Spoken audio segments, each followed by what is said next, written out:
നമ്മളോട് സംസാരിക്കും. എല്ലാവരും കരങ്ങളെ തട്ടി കർത്താവിന് ദാസനെ ഒന്ന് സ്വീകരിച്ചാട്ട് എല്ലാവരും ചേർന്ന് കരങ്ങളെ അടിച്ചുകൊണ്ട് ചേർന്ന് ദൈവത്തെ സ്തുതിച്ചുകൊണ്ട് നമുക്ക് പ്രാർത്ഥനയോടെ ആയിരിക്കാമല്ലോ. അത്യുന്നതങ്ങളിൽ ദൈവത്തിന് മഹത്വം.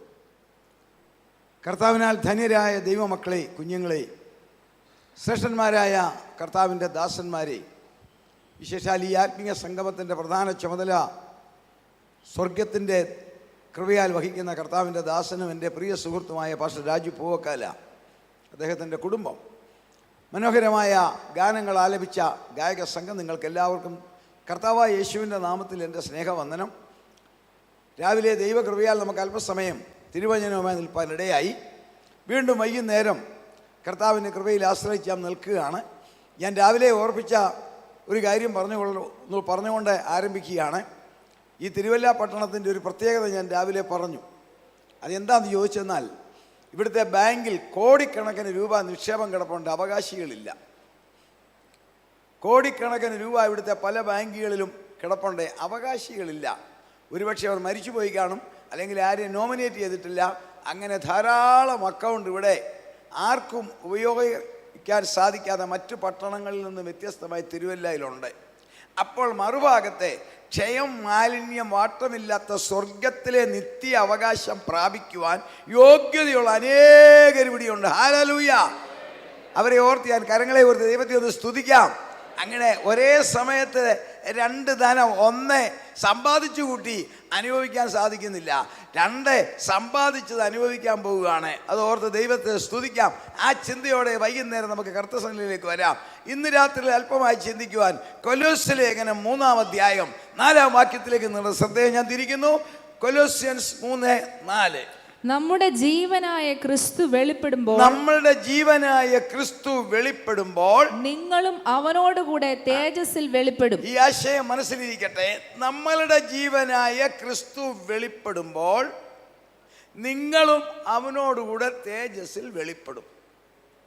ലോക ചരിത്രത്തിലെ മനുഷ്യവർഗത്തിൻ്റെ 6000 വർഷത്തിലെ ചരിത്രത്തിലെ ഏറ്റവും മുന്നാമ്പറം നോക്കിയാൽ അതിസുന്ദരമായ ഒരു ലോകത്തിലാണ് ഇന്നത്തെ ജനം നമ്മളും കഴിയുന്നത്.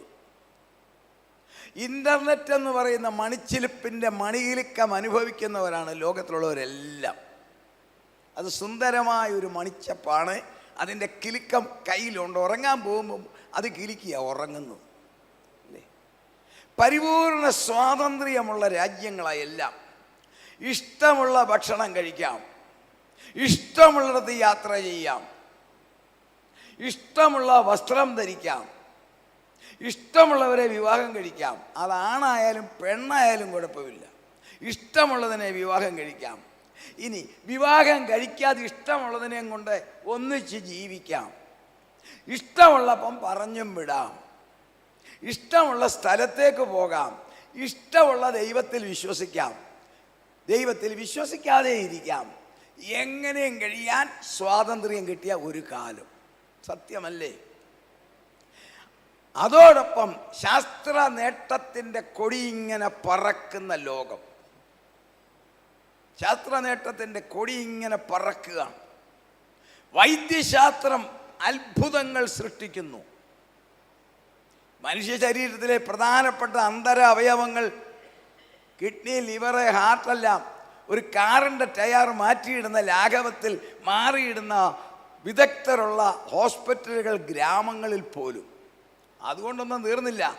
മനുഷ്യൻ്റെ DNA-യിൽ അഴിച്ചുപണി നടത്താൻ ശ്രമിക്കുന്ന കാലം. ദൈവം തമ്പുരാൻ ഏദൻ തോട്ടത്തിൽ മനുഷ്യനെ സൃഷ്ടിച്ചപ്പോൾ 23 ജോഡി ക്രോമോസം, 46 ക്രോമോസം സെല്ലിനകത്ത് വെച്ചെങ്കിൽ അതിൻ്റെ കൂടെ ഒന്നുകൂടെ ചേർത്തൊരു അതിമനുഷ്യനെ സൃഷ്ടിച്ചാൽ എന്താ എന്ന് ചിന്തിച്ചു പ്രവർത്തിക്കുന്ന ലോകം. അങ്ങനെ പ്രവർത്തിച്ചാൽ തിരുവചനം പറയുന്നു, ഞങ്ങളുടെ ആയുഷ്കാലം 70, ഏറെയായാൽ 80. അതങ്ങോട്ട് തിരുത്തി കുറിച്ചുകൊണ്ട് 140 വയസ്സുവരെ ഒരു യുവാവായി മനുഷ്യനെ ജരാനരകളെ എല്ലാം വെട്ടിമാറ്റി നല്ല 30കാരൻ്റെ ആ സ്റ്റൈലിൽ 130 വയസ്സുവരെ ജീവിപ്പിക്കുന്ന ലൈഫ് എക്സ്റ്റൻഷൻ സിസ്റ്റത്തിന് വേണ്ടി പ്രവർത്തിക്കുന്ന കാലം. അതുകൊണ്ടൊന്നും തീർന്നില്ല. 5.5 കോടി കിലോമീറ്റർ അകലെ വേറൊരു ഗുരുത്വാകർഷണമുള്ള, സൂര്യൻ്റെ ചൂട് നേരിട്ടടിക്കാത്ത, ഒരു തുള്ളി ഓക്സിജൻ പോലും ഇല്ലാത്ത, ഒരു ഡ്രോപ്പ് വെള്ളം പോലും ഇല്ലാത്ത ചൊവ്വയിൽ പ്രത്യേക ശാസ്ത്ര പാൻട്രി സിസ്റ്റം, ബ്ലഡ് സിസ്റ്റവും തയ്യാറാക്കി അവിടെ താമസിക്കാൻ മാലോകരെ വാടി വിളിക്കുന്ന ശാസ്ത്രം, അവിടെ പോകാൻ പൈസ കൊടുത്ത് ബുക്ക് ചെയ്ത് നോക്കിയിരിക്കുന്ന ജനക്കൂട്ടം. എത്ര സുന്ദരവാ കേട്ടാൽ അല്ലേ? എത്ര ഒരു മുന്നാമ്പുറവാ. ഇനി US, അമേരിക്ക, നമ്മുടെ പലരും അമേരിക്കയിലുണ്ട്. അമേരിക്കയിൽ നിന്ന് US വരാൻ, ഇവിടുന്ന് പോകാൻ 15 മുതൽ 20 മണിക്കൂർ യാത്രയാണ് മിനിമം. അതങ്ങോട്ട് വെട്ടിച്ചുരുക്കി സ്റ്റാർഷിപ്പ് ടെക്നോളജിയിൽ കൂടി 30 മിനിറ്റ് കൊണ്ട് ചെല്ലുക. അവനെ കാണാവോ? Starship technology. അതായത് പാസ്റ്റർ രാജു പൂവക്കാല വൈകുന്നേരം 8:30 കൊച്ചിയിൽ നിന്ന് പറന്നു പോകുന്നു. കറക്റ്റ് 9 അദ്ദേഹം എവിടെ? ന്യൂയോർക്കിൽ. അപ്പോൾ അദ്ദേഹത്തിൻ്റെ മകൻ ബിബിൻ അദ്ദേഹത്തെ യാത്രയാക്കി തിരുവല്ലയ്ക്ക് മടങ്ങുമ്പം അദ്ദേഹം കളമശ്ശേരി വരെ വന്നിട്ടില്ല. കളമശ്ശേരി വരെ മകൻ വന്നിട്ടില്ല. അപ്പൻ ന്യൂയോർക്കിൽ ചെന്നു. എന്താ കാലം, എത്ര സുന്ദരമാ അല്ലേ? അതുകൊണ്ടുമായില്ല, ഒരു ഇറ്റാലിയൻ സർജൻ, നല്ല പേര് കേട്ട ന്യൂറോ സർജൻ സാരിഗോ കോണവറോ 10 വർഷമായി ഉറക്കമിഴിഞ്ഞ ഒരു പ്രവൃത്തിയിൽ ലഭിച്ചിരിക്കുകയാണ്. അദ്ദേഹം ഉറക്കമില്ലാതെ പ്രവർത്തിക്കുകയാണ്. ഒരു പ്രവൃത്തി 2024 പറഞ്ഞു, ഞാൻ 24 തയ്യാറാക്കുമെന്ന്. 24 ശരിയായില്ല, 25 ലക്ഷ്യമിടുന്നു. അതെന്താണെന്നറിയാവോ? അത് കേട്ടാൽ തന്നെ ചിന്തിക്കണത് എന്താ പരിപാടി? Head transplantation. മനുഷ്യന്റെ തല വെട്ടി മാറ്റി വേറെ ഒരു തല ഫിക്സ് ചെയ്ത് ഇറക്കി വിടുക. ഇത്ര സുന്ദരമെന്ന് പറയുന്ന ലോകം മുന്നാമ്പുറമാണെങ്കിൽ പതുക്കെ ഇതിൻ്റെ പുറകോട്ടൊന്ന് നോക്കിക്കേ. സമാധാനമില്ലാത്ത ജനങ്ങൾ, ദൈവമക്കൾ ഒഴികെ ഈ ഭൂമിയിൽ ആർക്കെങ്കിലും യഥാർത്ഥ സമാധാനം ഉണ്ടോ? സ്വസ്ഥതയില്ലാത്ത ഒരു ലോകം, സമാധാനം നഷ്ടപ്പെട്ട തലമുറകൾ, കുറ്റകൃത്യങ്ങൾ ആകാശത്തോളം പൊങ്ങിക്കഴിഞ്ഞില്ലേ? കുറ്റകൃത്യങ്ങളുടെ ബഹിലത, നിയമം നിഷേധിക്കാൻ ഒരു മടിയുമില്ലാത്തവർ, സ്നേഹം തണുത്ത് മരവിച്ച കാലം, തകർന്ന് തരിപ്പണമായ കുടുംബജീവിതം, പൊട്ടിപ്പൊളിയുന്ന വിവാഹബന്ധങ്ങൾ, തകർന്നുപോയ ഒരു ലോകം, മാതാപിതാക്കളെയും ദൈവത്തെയും വേണ്ടാത്ത പുതിയ ഒരു ജനറേഷൻ, മാതാപിതാക്കളെയും താല്പര്യമില്ല, ദൈവത്തെയും താല്പര്യമില്ലാതെ ഏതോ മായാലോകത്തിൽ കറങ്ങുന്ന ഒരു പുതിയ തലമുറ, മ്ലേച്ഛത ആകാശത്തിന്റെ അങ്ങോളം കുമിച്ച കാലം. സത്യമാണോ? ആത്മഹത്യ ഇതുപോലെ പെരുകിയ ഒരു കാലം. കേരള ഗവൺമെന്റിന്റെ കണക്ക്, ദൈവത്തിന്റെ നാടെന്ന് പറയുന്നത് കേരളത്തിൽ ആത്മഹത്യ നിരക്ക് ഇന്നലെ 6-7 വർഷം മുമ്പ് നിയമസഭ പറഞ്ഞതാ 23 മലയാളി ഒരു ദിവസം ആത്മഹത്യ. ഒരു ദിവസം. അതായത് ഈ യോഗം തുടങ്ങി 6 മണിക്ക് മുതൽ 9 തീരുന്ന വരെ 3 എണ്ണം എവിടെയോ കെട്ടിത്തൂങ്ങിയോ വിഷമടിച്ചോ പോകുന്നു. ആത്മഹത്യ പെരുകി. മനോരോഗികൾ ധാരാളം വർദ്ധിച്ചു. ടെൻഷൻ മൂത്ത് മെന്റലായി മാറി. വൈദ്യശാസ്ത്രം എല്ലാത്തിനും ജയക്കൊടി ഇങ്ങനെ ഉയർത്തുമ്പോൾ കാർഡിയാക് അറസ്റ്റ്, ക്യാൻസർ, സ്ട്രോക്ക് നിരന്തരം വേട്ടയാടുന്നില്ലേ? ക്യാൻസർ എന്ന മാരകമായ ആ കരിമ്പൂതത്തിന്റെ മുമ്പിൽ എത്ര ജീവിതങ്ങൾ ഹോമിക്കപ്പെടുന്നു. മാരക രോഗങ്ങൾ. ഇന്നത്തെ സിസ്റ്റം അതല്ല. ആ സംതൃപ്തി അടഞ്ഞ കാലത്തെ ദൈവം ക്യാൻസൽ ചെയ്തിട്ട് 2000 വർഷങ്ങൾക്ക് മുമ്പ് മുതൽ പവർ, ശക്തിയിൽ ദൈവത്തെ ആരാധിപ്പാൻ അനുവദിച്ച കാലം. യാഗം മാറ്റി പവർ വർഷിപ്പിൽ ദൈവത്തെ ആരാധിപ്പാൻ ദൈവം നമ്പുരാൻ അനുവദിച്ച കാലം. ആദ്യമേ 4000 വർഷത്തെ ചരിത്രം യാഗങ്ങൾ അർപ്പിച്ച്, മൃഗങ്ങളെ യാഗങ്ങൾ അർപ്പിച്ച് മനസ്സിന് സമാധാനത്തോടെ പോയെങ്കിൽ അതിനെ ക്യാൻസൽ ചെയ്തുകൊണ്ട് പവർ വർഷിപ്പ്, അതായി കരിസ്മ. അതെങ്ങനെ കിട്ടി? മനോഹരമായി ദേവാലയത്തിലെ ലൈറ്റുകൾ പല വിധത്തിൽ പല തരത്തിൽ പ്രകാശിച്ചുകൊണ്ടിരിക്കുന്നു. ഇവിടെ മെയിൻ റോഡിൽ നിന്ന്, കോഴഞ്ചേരി റോഡിൽ നിന്ന് കയറുമ്പോൾ തന്നെ ഒരു ആത്മീയ ഉത്സവത്തിൻ്റെ പ്രതീതി ഘോഷിച്ച് പറയത്തക്കവണ്ണം ലൈറ്റ് അറേഞ്ച്മെൻറ്റ് ഭംഗിയായി ചെയ്തിരിക്കുന്നു. ഈ ലൈറ്റ് അറേഞ്ച്മെൻറ്റിലൂടെ ചെയ്തപ്പോൾ ഇതിന് കിട്ടിയ പവർ ഇവിടുന്ന് 100 കിലോമീറ്റർ അകലെയുള്ള മൂലമറ്റത്തെ ഹൈഡ്രോ ഇലക്ട്രിക് ആ പവർ ഹൗസിൽ ടർബൻ ഇങ്ങനെ കറങ്ങിയപ്പോൾ പവർ മാറി മാറി വന്നു. ടർബൻ കറങ്ങാൻ വാട്ടർ പവർ ഉപയോഗിച്ചു. അതാണല്ലോ ജലവൈദ്യുത പദ്ധതി. വാട്ടർ പവർ ഉപയോഗിച്ച് ടർബൻ കറക്കിയപ്പോൾ അത് മെക്കാനിക്കൽ പവറായിട്ട് കൺവേർട്ട് ചെയ്തു, അല്ലവാ അത് മാഗ്നറ്റിക് പവറായി മാറി. അത് വീണ്ടും മൂന്നാമത് കൺവേർട്ട് ചെയ്ത് ഇലക്ട്രിക് പവറായി, അല്ലെങ്കിൽ ഇലക്ട്രോണിക് പവറായി. Water power, mechanical power, electronic power, ഇങ്ങനെ 3 പവർ ആയപ്പോൾ അവിടെ ഇങ്ങോട്ട് കേബിൾ വലിച്ചു. നമ്മൾ ആ കേബിൾ ഇങ്ങോട്ട് എടുത്തു. നമ്മുടെ വീടും നമ്മുടെ ചർച്ചും എല്ലാം മനോഹരമായി പ്രകാശിക്കുന്നു. കാരണം പ്രധാനമായി 100 കിലോമീറ്റർ അകലെയുള്ള ആ പവർ സ്റ്റേഷനിൽ അവിടെ പവർ 3ആയിട്ട് ഒറ്റ പവർ ട്രാൻസ്ഫോം ചെയ്ത് 3ആയിട്ട് വന്നെങ്കിൽ 2000 വർഷങ്ങൾക്ക് മുൻപേ കാൽവറി ക്രൂശിൽ ഒരു ടർബൈൻ ഇങ്ങനെ കറങ്ങി. ആ ടർബൈൻ കറങ്ങാനുള്ള ഊർജം നോക്കിക്കുക. വാട്ടർ പവർ മെക്കാനിക്കൽ പവറായി, മെക്കാനിക്കൽ പവർ ഇലക്ട്രിക് പവർ ആയതുപോലെ കാൽവറിയിൽ ദൈവസ്നേഹത്തിൻ്റെ ആ പവർ അതങ്ങോട്ട് കറങ്ങിയപ്പോൾ ക്രിസ്തുവിൻ്റെ യാഗമെന്ന ആ കൃപയുടെ പവർ ഉണ്ടായി. ക്രിസ്തുവിൻ്റെ യാഗത്തിൻ്റെ കൃപയുടെ പവർ ഉണ്ടായത് ക്രിസ്തു പൂർണ്ണ മനുഷ്യനും പൂർണ്ണ ദൈവവുമായി ദൈവത്തോടുള്ള സമത്വം മുറുകെ പിടിച്ചു കൊള്ളണം എന്ന് വിചാരിക്കാതെ ദാസരൂപമെടുത്ത് പാപരഹിതനായി ജീവിച്ച് ദൈവമെന്ന് തെളിയിച്ച് ദൈവത്തിൻ്റെ ശക്തി തെളിയിച്ച് മരിച്ചവരെ ഉയർത്തി രോഗികളെ സൗഖ്യമാക്കി പ്രകൃതിയെ നിയന്ത്രിച്ച് ദൈവത്തിൻ്റെ ശക്തി തെളിയിച്ചെങ്കിൽ അവിടെ കൃപയുടെ ഊർജമായി കറങ്ങിയപ്പോൾ എനിക്ക് നിങ്ങൾക്ക് രക്ഷയുടെ പവർ കിട്ടി. നോക്കിക്കേ, ഇവിടെ 3 പവർ. ദൈവത്തിൻ്റെ ആ സ്നേഹം കൃപയുടെ ഊർജമായി, അത് രക്ഷയുടെ പവറായി നമ്മൾ അനുഭവിച്ചു. അവിടെ നിങ്ങൾ കേബിൾ വന്നു, മൂലമറ്റത്ത് നിന്ന് തിരുവല്ലയ്ക്ക് കേബിൾ വലിച്ചെങ്കിൽ കാൽവറിയിൽ നിന്നും ഇങ്ങോട്ടൊരു കേബിൾ ഇട്ടു തന്നു. അത് കാണാൻ മേലാത്ത കേബിളാണ്. ആ കേബിളിൻ്റെ പേരാണ് പരിശുദ്ധാത്മാവിൻ്റെ ശക്തി. ഹല്ലേലൂയ! ആ ശക്തിയുള്ള കേബിളിൽ അനുഭവമുള്ളവരുടെ കരങ്ങളെ ഓർത്ത് സ്തുതിച്ചേ. ഇത് കൺവെൻഷനല്ല, ഇത് കരിസ്മായ ആത്മാവിന്റെ ശക്തിയിൽ തിളച്ചു മറിയണം. അതിന് പ്രായമോ സ്ഥാനമോ ഒന്നും നോക്കണ്ട, അഭിഷേകത്തിന്റെ ശക്തിയിൽ നിറയണം. അങ്ങനെ നിറഞ്ഞു കഴിഞ്ഞപ്പോൾ, ഹല്ലേലൂയ, അങ്ങനെ നിറഞ്ഞു കഴിഞ്ഞപ്പോൾ 4 കാര്യങ്ങൾ അനുഭവിക്കാം. ഒന്നാമത്തേത്, ജീവിതത്തിൻ്റെ പ്രതിസന്ധികൾ, പ്രയാസങ്ങൾ. രാവിലെ ഞാൻ പറഞ്ഞതുപോലെ മനുഷ്യൻ നേരിടുന്ന, സാധാരണ ലോകത്തിലെ മനുഷ്യർക്ക് നേരിടുന്ന എല്ലാ ക്രൈസിസിനെയും അതിജീവിക്കുവാൻ ഈ പവർ നമ്മളെ ധന്യരാക്കും. ക്രൈസിസ് ഇല്ലാത്ത മനുഷ്യനില്ല. ക്രൈസിസ് ഉണ്ടെങ്കിലേ നമ്മൾ യുവാകത്തുള്ളൂ. ഏതെങ്കിലും ക്രൈസിസ് ഇല്ലാത്ത ഒരു മനുഷ്യനും ലോകത്തില്ല. ഒരാളുണ്ടായിരുന്നു, ആൾ ഗുണപ്പെട്ടുമില്ല.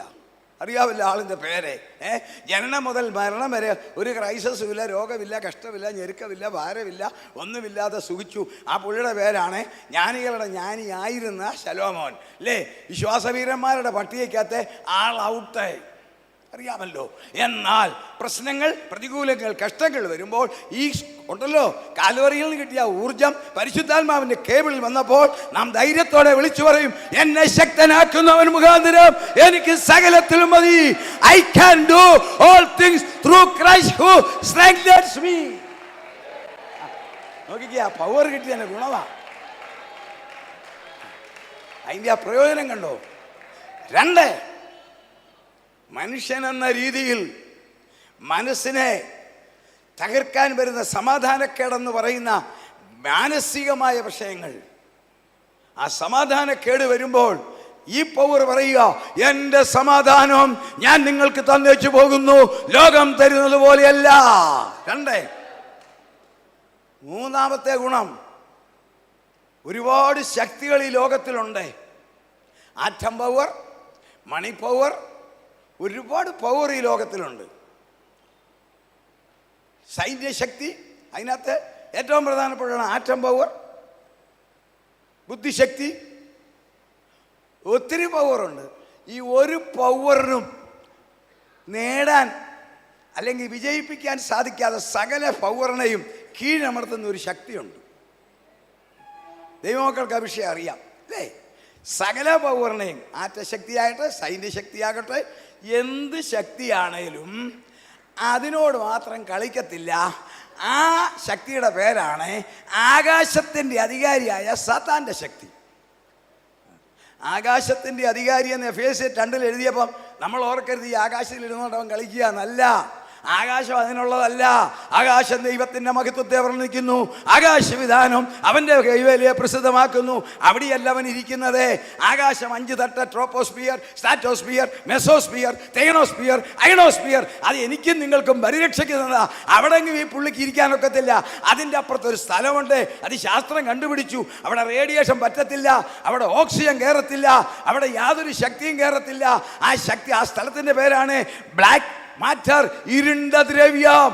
അവിടെ കിടന്ന് കളിച്ചുകൊണ്ട് ഭൂമിയിലെ കമ്പ ചെയ്തുകൊണ്ട് മനുഷ്യനെ തകർക്കുമ്പോൾ ശാസ്ത്രം മുട്ടുമടക്കും, ബുദ്ധി മുട്ടുമടക്കും, പണം മുട്ടുമടക്കും, സകല ശക്തി മുട്ടുമടക്കുമ്പോൾ ദൈവമക്കളോട് പറയുന്നു, പിശാചിനോട് എതിർത്തു നിൽപ്പീൻ, എന്നാൽ അവൻ നിങ്ങളെ വിട്ടോടിപ്പോകും. ഈ ശക്തി ഉണ്ടെങ്കിൽ മൂന്നാമത് സാത്താനോട് എതിർക്കാം. എന്തൊരു അനുഗ്രഹമാണ്. നാലാമത് പ്രധാനമായിട്ട് ഒരു കാര്യം കൂടെ. 30 ലക്ഷം ജനം ഞാൻ രാവിലെ പറഞ്ഞതുപോലെ യാത്ര ചെയ്തപ്പോൾ മന്ന ഭക്ഷിച്ചു. അപ്പോൾ നമുക്ക് നല്ലവരറിയാം, പ്രൈസ് ദി ലോർഡ്, മനുഷ്യർ ശക്തിമാന്മാരുടെ ആഹാരം തിന്നു എന്ന് സങ്കീർത്തനത്തിൽ പറയുന്നു. 30 വർഷത്തേക്ക് ഇഷ്ടം പോലെ കൊടുത്തു. ആ മന്ന ഭക്ഷിച്ചു. ആ മന്ന ഭക്ഷിച്ചതിൻ്റെ റിസൾട്ട് 105 സങ്കീർത്തനത്തിൻ്റെ 37 വാക്യത്തിലുണ്ട്, അവരിൽ ഒരു ബലഹീനനും ഉണ്ടായില്ല. കാരണം ഇതിൻ്റെ കൂടെ ഒരു മൊബൈൽ ഹോസ്പിറ്റലൊന്നുമില്ല, ഡോക്ടർ നേഴ്സും ഒന്നുമില്ല. 30 ലക്ഷം പേരാ പോകുന്നത്. ഇവിടെ 30 കുഞ്ഞുങ്ങളെ കൊണ്ട് എക്സ്കർഷന് പോകണേ നിയമം ഒരു നേഴ്സ് വേണമെന്ന്, 50 പേരെയും കൊണ്ട് പോകണേ ഒരു ഡോക്ടറൂടെ വേണമെന്ന്. അപ്പോൾ 30 ലക്ഷത്തിനെയും കൊണ്ട് പോയി ഒരു നേഴ്സും ഇല്ല, ഒരു ഡോക്ടറും ഇല്ല, ഒരു പാരസെറ്റമോൾ ഗുളിക പോലും ഇല്ല, ഇൻസുലിനും ഇല്ല, ഒന്നുമില്ല, ഒന്നിനും ഒരു അസുഖവും ഇല്ല. എന്താ കൊടുത്തത്? അങ്ങനത്തതാ. പക്ഷെങ്കിൽ അവരെല്ലാം മരിച്ചുപോയി, നമുക്കറിയാം. എന്നാൽ നാലാമത് കർത്താവ് പറയുന്നു, ഞാൻ നിങ്ങൾക്ക് ജീവനുള്ള മന്ന തരും, എന്നെ തിന്നുന്നവൻ എന്നേക്കും ജീവിക്കും. അതാണ് നമ്മുടെ വിഷയം. കാൽവരി ക്രൂശിലെ യേശുവിൻ്റെ രക്തം കൊണ്ട് പാപക്കറ മാറി ആ ഊർജം കിട്ടിയ ദൈവമക്കൾക്ക് ഉള്ള പ്രത്യേകത ഫിലിപ്പ്യ ലേഖനം 3-ാം അധ്യായം 20-ാം വാക്യത്തിൽ വ്യക്തമായി പറയുന്നു. എന്താണ് പ്രത്യേകത? ഫിലിപ്പ്യ ലേഖനം 3-ാം അധ്യായം 20-ാം വാക്യം, നമ്മുടെ പൗരത്വമോ സ്വർഗത്തിലാകുന്നു. ആ വാക്യം അവിടെ നിൽക്കട്ടെ, വാക്യം ഇപ്പം വായിക്കണ്ട കുഞ്ഞെ. നമ്മുടെ പൗരത്വമോ സ്വർഗത്തിൽ. നമുക്കറിയാം, പക്ഷേ ആ ക്ലാരിറ്റി നമ്മൾ ചിന്തിക്കുന്നില്ല. നമുക്കെല്ലാം ഇന്ത്യൻ പൗരത്വമുണ്ട്. നമ്മുടെ കയ്യിലെല്ലാം ഇന്ത്യൻ പാസ്പോർട്ട് ഇരിപ്പുണ്ട്. ആരെങ്കിലും അമേരിക്ക സിറ്റിസൺ ആയെങ്കിൽ അവരുടെ അമേരിക്കൻ പാസ്പോർട്ടാണ്. നമ്മുടെ കയ്യിലെല്ലാം ഇന്ത്യൻ പാസ്പോർട്ടാണ്. നമ്മൾ ഇന്ത്യൻ പൗരന്മാരാണ്. നമ്മുടെ പൗരത്വം കിട്ടിയിരിക്കുന്ന ആർക്കാണെന്നറിയാമോ? Thomas മാമനും Indian പൗരനാണ്. എൻ്റെ പാസ്പോർട്ടും ഇന്ത്യൻ പാസ്പോർട്ടാണ്. എനിക്ക് പൗരത്വം തന്നിരിക്കുന്നത് എൻ്റെ ശരീരത്തിനാണ്. ഞാൻ മരിച്ചു കഴിഞ്ഞാൽ ഈ പൗരത്വം ക്യാൻസൽ. ശരിയാണോ? മരിച്ചു കഴിഞ്ഞാൽ ആദ്യമേ റേഷൻ കാർഡിൽ നിന്ന് പേര് വെട്ടും, രണ്ടാമത് വോട്ടേഴ്സ് ലിസ്റ്റിൽ നിന്ന് വെട്ടും, എവിടെല്ലാം വെട്ടാമോ അവിടെ നിന്നെല്ലാം വെട്ടും, കുടുംബ രജിസ്ട്രിയിൽ നിന്ന് വെട്ടും, പള്ളിയിലെ രജിസ്ട്രിയിൽ നിന്ന് വിട്ടും, എല്ലായിടത്തു നിന്ന് വിട്ടും. ബാങ്കിൽ വല്ല കാശുണ്ടേ നേരത്തെ നോമിനിയെ വെച്ചില്ലേ എടുപ്പും ഉണ്ടാകുകയില്ല. അങ്ങനെയാണ് തിരുവല്ലായി കോടിക്കണക്കിന് രൂപ വന്നത്. ശ്രദ്ധിച്ചോ? ഭൂമിയിൽ പൗരത്വം ഉണ്ടെങ്കിൽ എല്ലാ ഇവിടുത്തെ സകല നിയമങ്ങളും അനുസരിച്ച് ഇവിടുത്തെ എല്ലാ റൈറ്റും അനുഭവിക്കാം. ആർക്കാ? ശരീരത്തിനാണ്.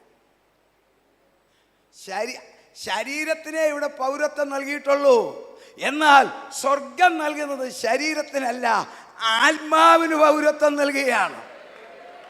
ആത്മാവിന് പൗരത്വം കിട്ടിയപ്പോൾ നമ്മുടെ പൗരത്വം സ്വർഗത്തിലാകയാൽ അടുത്ത സംഭവം ആ പൗരത്വം അനുഭവിക്കുവാൻ ആ പൗരത്വമുള്ളവരെ സ്വർഗത്തിൽ കൊണ്ടുപോകണം. അതാണ് നമ്മുടെ ജീവനായ ക്രിസ്തു വെളിപ്പെടുമ്പോൾ നാം തേജസ്സിൽ വെളിപ്പെടും. സന്തോഷമുള്ളവർ ദൈവത്തെ സ്തുതിച്ചേ. പൗരത്വം ജന്മാവകാശമല്ല, കുടുംബ പാരമ്പര്യവുമല്ല, ബർത്തോമാസ്ലീഗ ഇന്ത്യയിൽ വന്നപ്പം ക്രിസ്ത്യാനി ആയതുകൊണ്ടും ആയില്ല. യേശുവിനെ രക്ഷകനായി സ്വീകരിച്ച് വീണ്ടും ജനിക്കാത്ത ഒരു വ്യക്തിക്കും സ്വർഗത്തിൽ പൗരത്വം ലഭിക്കത്തില്ല. എന്താ ഞാൻ അങ്ങനെ പറയാൻ കാരണം? കർത്താവ് പറഞ്ഞതാ. കർത്താവിൻ്റെ മുമ്പിൽ ഒരാൾ രാത്രി ചെല്ലുന്നു. Most respected personality among the Jewish people. യഹൂദന്മാരുടെ ഇടയിലെ ഏറ്റവും പ്രാധാന്യവും ബഹുമാനമുള്ള വ്യക്തി നമുക്കറിയാം. 3-ാം അധ്യായം നിക്കോദിമോസ്. യഹൂദ മത നേതൃത്വം, മഹാപുരോഹിതന്മാർ പോലും ന്യായപ്രമാണമായിട്ട് സംബന്ധിച്ച് എന്തെങ്കിലും സംശയമുണ്ടെങ്കിൽ ഇദ്ദേഹത്തോടാണ് ചോദിക്കുന്നത്. കർത്താവ് തന്നെ പറഞ്ഞു, നീ യഹൂദന്മാരുടെ ഉപദേഷ്ടാവ്. അദ്ദേഹമാണ് കർത്താവിൻ്റെ അടുക്കൽ ചെല്ലുന്നത്. ചെന്നിട്ട് മറ്റു പരീശന്മാരുടെ കൂട്ടത്തിലല്ല, ആ കൂടെ അല്ല, അങ്ങനെയല്ല നിക്കോദിമോസ് പറഞ്ഞത്. മറ്റു പരീശന്മാർ യേശുവിനെ വല്ലാണ്ട് വിമർശിച്ചു. ഇദ്ദേഹം പറഞ്ഞു, ഗുരു, നീ ദൈവത്തിൻ്റെ അടുക്കൽ നിന്നും ഉപദേഷ്ടാവായി വന്നു. ആ മോനെ, നീ ഭാഗ്യവാനെന്നൊന്നും യേശു തമ്പുരാൻ പറഞ്ഞില്ല. ഇനിയും യേശു ദൈവമാകയാൽ, യേശു ദൈവത്തിൻ്റെ ശക്തിയുള്ള ദൈവം തന്നെയാകയാൽ, മനുഷ്യരൂപമായിരിക്കുന്ന ദൈവം ആകയാൽ, ഈ തൻ്റെ മുമ്പിൽ നിൽക്കുന്ന നിക്കോദിമോസിനെ കുറിച്ച് യേശുവിന് നല്ലപോലെ അറിയാം. ഇതാരാ? അത് നിക്കോദിമോസിനും അറിയാൻ മേല. നിക്കോദിമോസിൻ്റെ ആ പേഴ്സണാലിറ്റി. അദ്ദേഹം യഹൂദന്മാരുടെ ഒരു ഉപദേഷ്ടാവാണ്. അദ്ദേഹത്തിന് അതറിയാം. എന്നാൽ അദ്ദേഹത്തിന് പോലും അറിയാൻ മേലാത്ത മറ്റൊരു പേഴ്സണാലിറ്റി യേശു തമ്പുരാൻ അറിയാം. തൻ്റെ ശരീരം കാൽവരി ക്രൂശിൽ യാഗമാകും. അപ്പോൾ തൻ്റെ ശരീരത്തെക്കുറിച്ച് ചില കാര്യങ്ങൾ സ്വർഗം പ്രവാചകന്മാരിൽ കൂടി പറഞ്ഞിട്ടുണ്ട്. അവൻ്റെ അസ്ഥി ഒടിയാൻ പാടില്ല. തീർന്നില്ല. നിന്റെ പരിശുദ്ധനെ ദ്രവത്വം കാണുവാൻ അനുവദിക്കത്തില്ല. അതായത് ഒരു മനുഷ്യ ശരീരം ജീവൻ വിട്ട് മരിച്ചു കഴിഞ്ഞാൽ 3 മണിക്കൂർ വരെ അതുപോലെ നിൽക്കും. 3 മണിക്കൂർ കഴിഞ്ഞാൽ മോർട്ടാലിറ്റി ആരംഭിക്കും. 3 മണിക്കൂർ ഒരു കുഴപ്പവും ഉണ്ടാകത്തില്ല. കാരണം 2 മരണമാണ്: സോമാറ്റിക്കൽ ഡെത്ത്, മോളിക്യൂളർ ഡെത്ത്. നമ്മുടെ ശ്വാസം പോകുമ്പോൾ അത് സോമാറ്റിക്കൽ ഡെത്താണ്, മരണം. എന്നാൽ ശരീരം മരിച്ചിട്ടില്ല. മോളിക്യൂളർ ഡെത്ത് എന്ന് പറഞ്ഞാൽ നമ്മുടെ കോശങ്ങൾ മരിക്കണമെങ്കിൽ 3 മണിക്കൂർ കഴിയുമ്പോൾ കോശം മരിക്കാൻ തുടങ്ങും. അതുകൊണ്ടാണ് ഈ മോർച്ചറിലൊക്കെ ബോഡി കൊണ്ടുചെല്ലുന്നത് 3 മണിക്കൂറിനകം കൊണ്ടുചെല്ലണമെന്ന് പറയുന്നത്.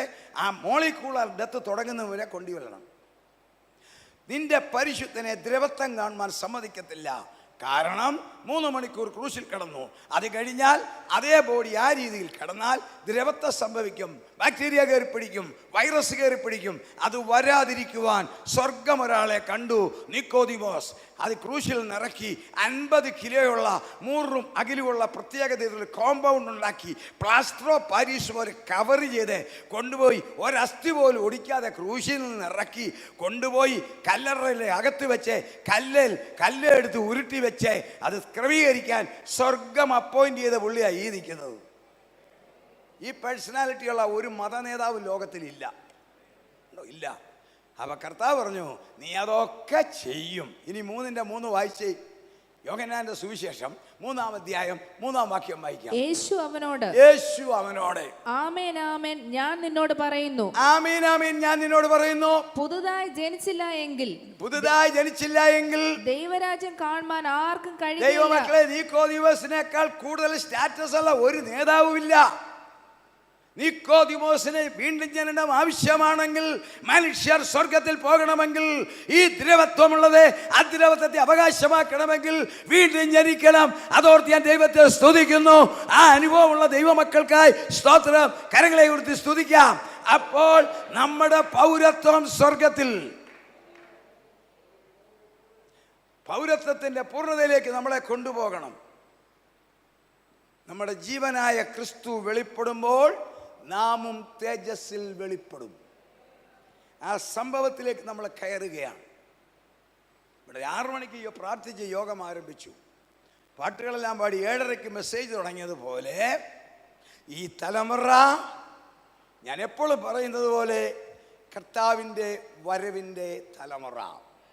സിസ്റ്റം മാറാൻ പോവുകയാണ്. ഇന്ന് സകല സ്വാതന്ത്ര്യവുമുള്ള സിസ്റ്റം. അതാണ് ഞാൻ ആദ്യമേ പറഞ്ഞത്. എങ്ങനെയും ജീവിക്കാം. അതെല്ലാം മാറി. ഇനി നിങ്ങൾ ശ്രദ്ധിക്കുക, ഒരുവൻ ഈ ലോകത്തെ നിയന്ത്രിക്കും. അതിൻ്റെ സാക്ഷികളാണ് ഈ ഇരിക്കുന്നവർ. തെളിയിക്കാൻ പോവുക കർത്താവിൽ ആഗ്രഹിച്ച് സംഭവിക്കുമെന്ന്. ഒരുവൻ ഈ ലോകത്തെ നിയന്ത്രിക്കും. നമുക്കറിയാം, ഞാൻ പറയാതെ ദൈവമക്കൾക്കറിയാം, ലൈവ് സ്ട്രീമിൽ കൂടെ കാണുന്നവർക്കറിയാം, ആൻറ്റി ക്രൈസ്റ്റ് ഈ ലോകത്തിൽ നിയന്ത്രിക്കും. എതിർ ക്രിസ്തു. ഒരു മനുഷ്യനിൽ സാത്താന്യ ശക്തി പ്രവർത്തിച്ച് അത്ഭുതങ്ങളും അടയാളങ്ങളും ചെയ്ത് അവൻ പല രീതിയിൽ പല ഭാവത്തിൽ ലോകത്തിൽ പ്രത്യക്ഷപ്പെട്ട് അന്നത്തെ ലോകത്തിലെ സകലരെയും തൻ്റെ കയ്യിൽ ഒതുക്കും. തൻ്റെ കയ്യിൽ ഒതുക്കും. അന്ന് ജീവിക്കുന്ന സാധാരണക്കാരൻ മുതൽ ഭരണാധികാരി വരെ, സമ്പന്നനും ദരിദ്രനും സാധാരണക്കാരും ബുദ്ധിമാനും എല്ലാം പഞ്ചപുച്ഛമടക്കി അവൻ്റെ കീഴിൽ അമരാൻ പോകുകയാണ്. എന്നാൽ അതിനു മുമ്പേ ഒരു കാര്യം നടക്കാതെ പരിപാടി നടക്കത്തില്ല. സ്വർഗത്തിൽ പൗരത്വമുള്ളവരെ ഇവിടുന്ന് മാറ്റണം. അതെന്താന്ന് ചോദിച്ചേക്കാം. സ്വർഗത്തിൽ പൗരത്വം ഉള്ളവരുടെ പേരാണ് സഭ. ഞാൻ ഡിനോമിനേഷൻ അല്ല പറയുന്നത്, ദൈവത്തിൻ്റെ സഭ 4 പ്രധാന കാരണങ്ങളാൽ സാത്താന് കിട്ടത്തില്ല. എന്താണ് സഭ? നമ്മൾ പല പേരിൽ പല ഭാഷകൾ പല ലേവലിൽ ആരാധിക്കുന്നു, അതെല്ലാം കറക്റ്റ്. പക്ഷെ സ്വർഗത്തിൻ്റെ ദൃഷ്ടിയിൽ സഭ എന്താണ്? വായിക്കാം. വിശുദ്ധ മത്തായിയുടെ സുവിശേഷം 16-ാം അധ്യായം 18-ാം വാക്യം വായിക്കാം. മാത്യു 16:18.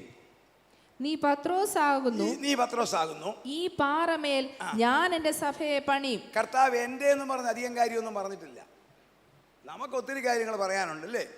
എൻ്റെ എന്ന് പറഞ്ഞാൽ നമ്മുടെ ഒരു ലിസ്റ്റ് ഇട്ടാൽ തീരത്തില്ല. എൻ്റെ വീട്ടിൽ തുടങ്ങി എൻ്റെ ബാങ്ക്, എൻ്റെ ഭാര്യ, എൻ്റെ മക്കള്, എൻ്റെ ഷർട്ട്, എൻ്റെ കണ്ണാടി, എൻ്റെ വാച്ച്, എൻ്റെ മൊബൈൽ, എന്തെല്ലാമാ എൻ്റേത്. കർത്താവിന് എൻ്റേത് കുറച്ച് കാര്യങ്ങളെ പറഞ്ഞുള്ളൂ. എൻ്റെ പിതാവ്, എൻ്റെ ശിഷ്യന്മാർ, എൻ്റെ സ്നേഹിതന്മാർ. നോക്കിക്കേ, ആ സ്റ്റാറ്റസ് പറയുക എൻ്റെ സഭ. എന്താ അർത്ഥം? സഭ വചനാനുസരണമുള്ള സഭ. അതുകൂടെ പറയാതിരിക്കാനൊക്കത്തില്ല. വചനാനുസരണമുള്ള ദൈവസഭ കർത്താവിൻ്റെ സ്വകാര്യ സ്വത്ത, private property of Jesus Christ. അതേ പിശാചിന് തൊടാനൊക്കത്തില്ല. കോഴഞ്ചേരി തിരുവല്ല റോഡ് പബ്ലിക് റോഡാ. അവിടുന്ന് ഇങ്ങോട്ട് പിരിഞ്ഞു വന്നാൽ ഇങ്ങോട്ട് പോകുന്ന റോഡുണ്ടല്ലോ, അത് റെയിൽവേ ട്രാക്കിലേക്ക് പോകുന്നതും പബ്ലിക് റോഡാ. അവിടുന്ന് ഇങ്ങോട്ട് തിരിച്ച് കിഴക്കോട്ട് പോകുന്നതും അത് ഒരു സെമി പ്രൈവറ്റ് റോഡാ. എന്നാൽ ഈ ഗേറ്റിനകത്തോട്ട് കയറണമെങ്കിൽ ഇത് ഇവിടുത്തെ IPC പ്രയർ സെൻ്ററിൻ്റെ പ്രൈവറ്റ് റോഡാ. ഇൻസൈഡ് ഓഫ് ദിസ് ഗേറ്റ്, ഈ ഗേറ്റിനകത്തുള്ളത് പ്രൈവറ്റ് റോഡാ.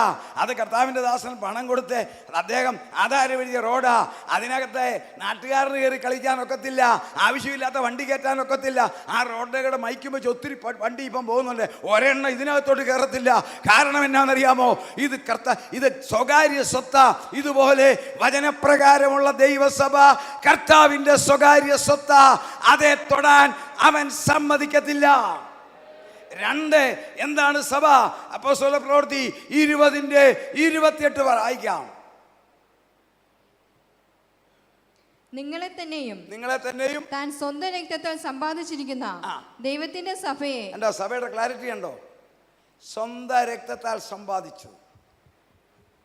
നമ്മൾ ലോകത്തിലൊരു 50 സെന്റ് സ്ഥലം മേടിക്കുകയോ ഒരു വീട് മേടിക്കുകയോ ജോലി ചെയ്ത് അധ്വാനിച്ച പണം കൊണ്ട് മേടിക്കുമ്പോൾ പറയത്തില്ലേ ഇത് ഞാൻ അധ്വാനിച്ചതാണ്? പറയത്തില്ലേ? ഇതുപോലെ കർത്താവ് അധ്വാനിച്ച് തൻ്റെ രക്തം കൊണ്ട് താൻ സമ്പാദിച്ചതാ സഭ. അത് സാത്താന് കണി കാണാൻ കിട്ടത്തില്ല. 3, ഇനിയും ക്ലാരിറ്റി കൂടി വരിക. എന്താണ് സഭ? ഇത്രയും പൊസിഷൻ കർത്താവ് തന്നല്ലോ. എഫേസ്യർ 1:23. എഫേസ്യർ 1:23.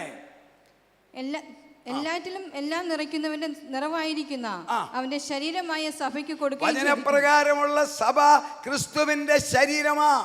ക്രിസ്തു ശിരസ്, സഭ ശരീരം. നമ്മുടെ ശിരസ്, എൻ്റെ നിങ്ങളുടെ ശിരസ് നമ്മളിങ്ങനെ നോക്കിക്കൊണ്ടിരിക്കുക.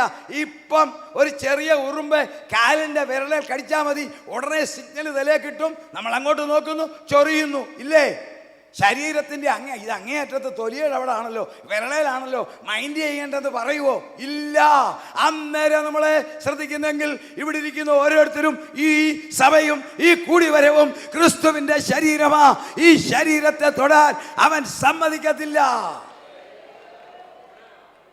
4 അറിയാവുന്നതാ, എങ്കിലും പ്രഖ്യാപിക്കേണ്ടിയിരിക്കുന്നു. 2 കൊരിന്ത്യർ 11:1 മുതൽ വായിക്കാം. 2 കൊരിന്ത്യർ 11. ഞാൻ നിങ്ങൾ എന്റെ പക്കൽ അസാരം ബുദ്ധിഹീനത പുറത്തു കൊള്ളായിരുന്നു. അതെ, നിങ്ങൾ എന്നെ പുറത്തു കൊള്ളുന്നുവല്ലോ. ഞാൻ നിങ്ങളെ കുറിച്ച് ദൈവത്തിന്റെ എരിവോടെ എരിയുന്നു. ഞാൻ ക്രിസ്തു എന്ന ഏക പുരുഷന് നിങ്ങളെ നിർമ്മല കന്യകയായി ഏൽപ്പിപ്പാൻ വിവാഹ നിശ്ചയം ചെയ്തിരിക്കുന്നു. ക്രിസ്തുവിന്റെ ആത്മീയ ഭാഷയിൽ വിവാഹ നിശ്ചയം ചെയ്യപ്പെട്ട കാന്തയാണ് സഭ. എത്ര ഗൗരവമുള്ള കാര്യമാ!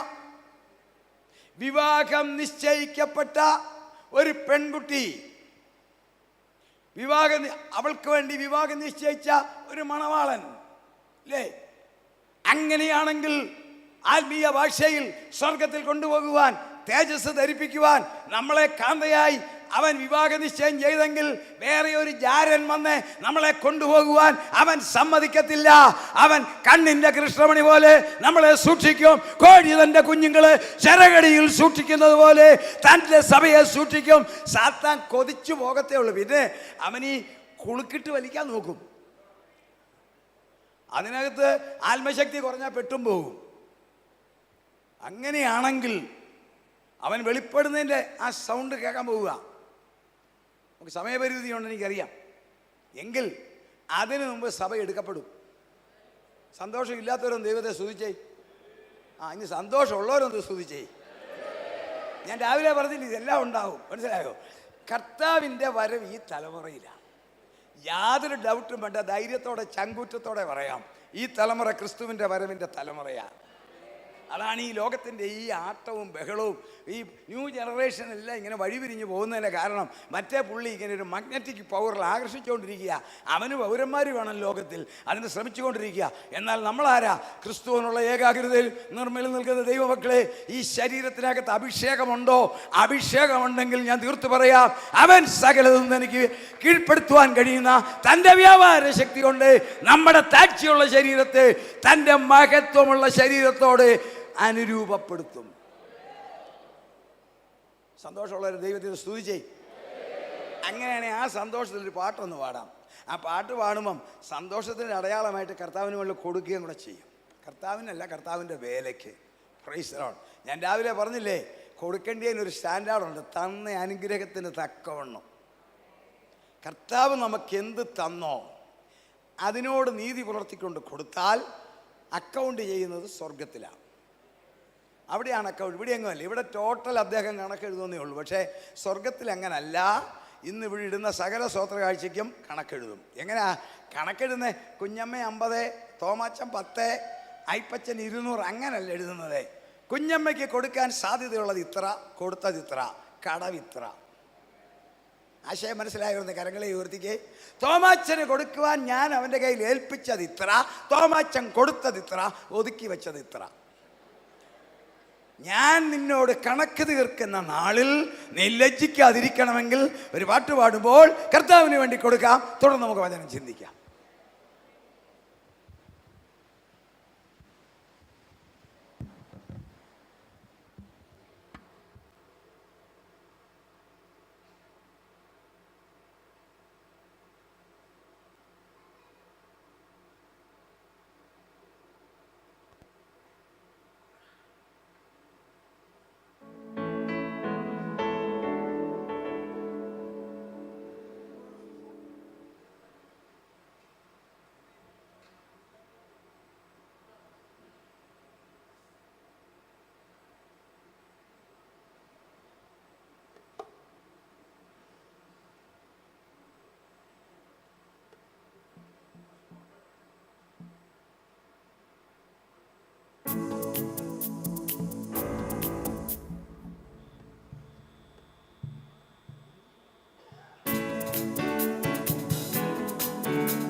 പാടുവാൻ, നിൻ നാമം ഉയർത്തുവാൻ, നിൻ സേവ ചെയ്യുവാൻ, നിന്നെ പുകഴ്ത്തുവാൻ, നിൻ സ്നേഹം പാടുവാൻ, നിൻ നാമം ഉയർത്തുവാൻ, നിൻ സേവ ചെയ്യുവാൻ, നിന്നെ പുകഴ്ത്തുവാൻ.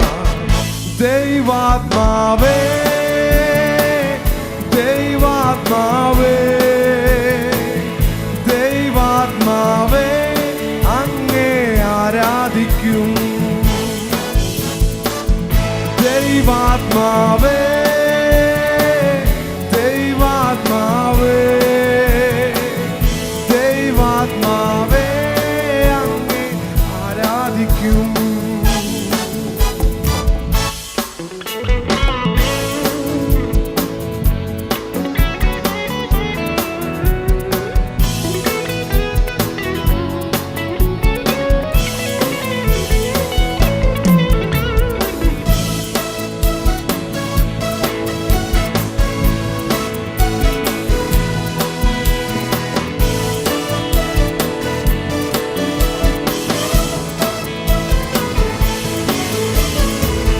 കർത്തനാം യഹോവയേ, എന്നെ ഇത്രത്തോളവും കൊണ്ടുവരുവാൻ എൻ ഗ്രഹവും എന്തുള്ളൂ. കർത്തനാം യഹോവയേ, എന്നെ ഇത്രത്തോളവും കൊണ്ടുവരുവാൻ എൻ ഗ്രഹവും എന്തുള്ളൂ. ദൈവാത്മാവേ, ദൈവാത്മാവേ, ദൈവാത്മാവേ, അങ്ങേ ആരാധിക്കും. ദൈവാത്മാവേ, ദൈവാത്മാവേ, ദൈവാത്മാവേ, അങ്ങേ ആരാധിക്കും.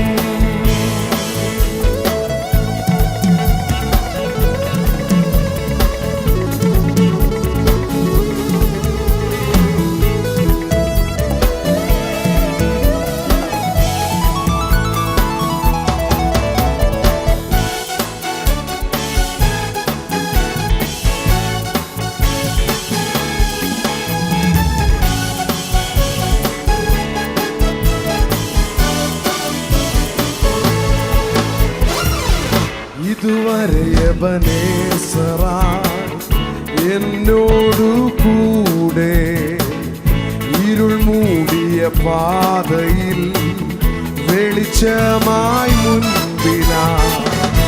ഇതുവരെ എബനേസറായി എന്നോടു കൂടെ ഇരുൾ മൂടിയ പാതയിൽ വെളിച്ചമായി മുൻപിനായി. ദൈവാത്മാവേ, ദൈവാത്മാവേ, ദൈവാത്മാവേ, അങ്ങേ ആരാധിക്കും. ദൈവാത്മാവേ, ദൈവാത്മാവേ, ദൈവാത്മാവേ, അങ്ങേ ആരാധിക്കും.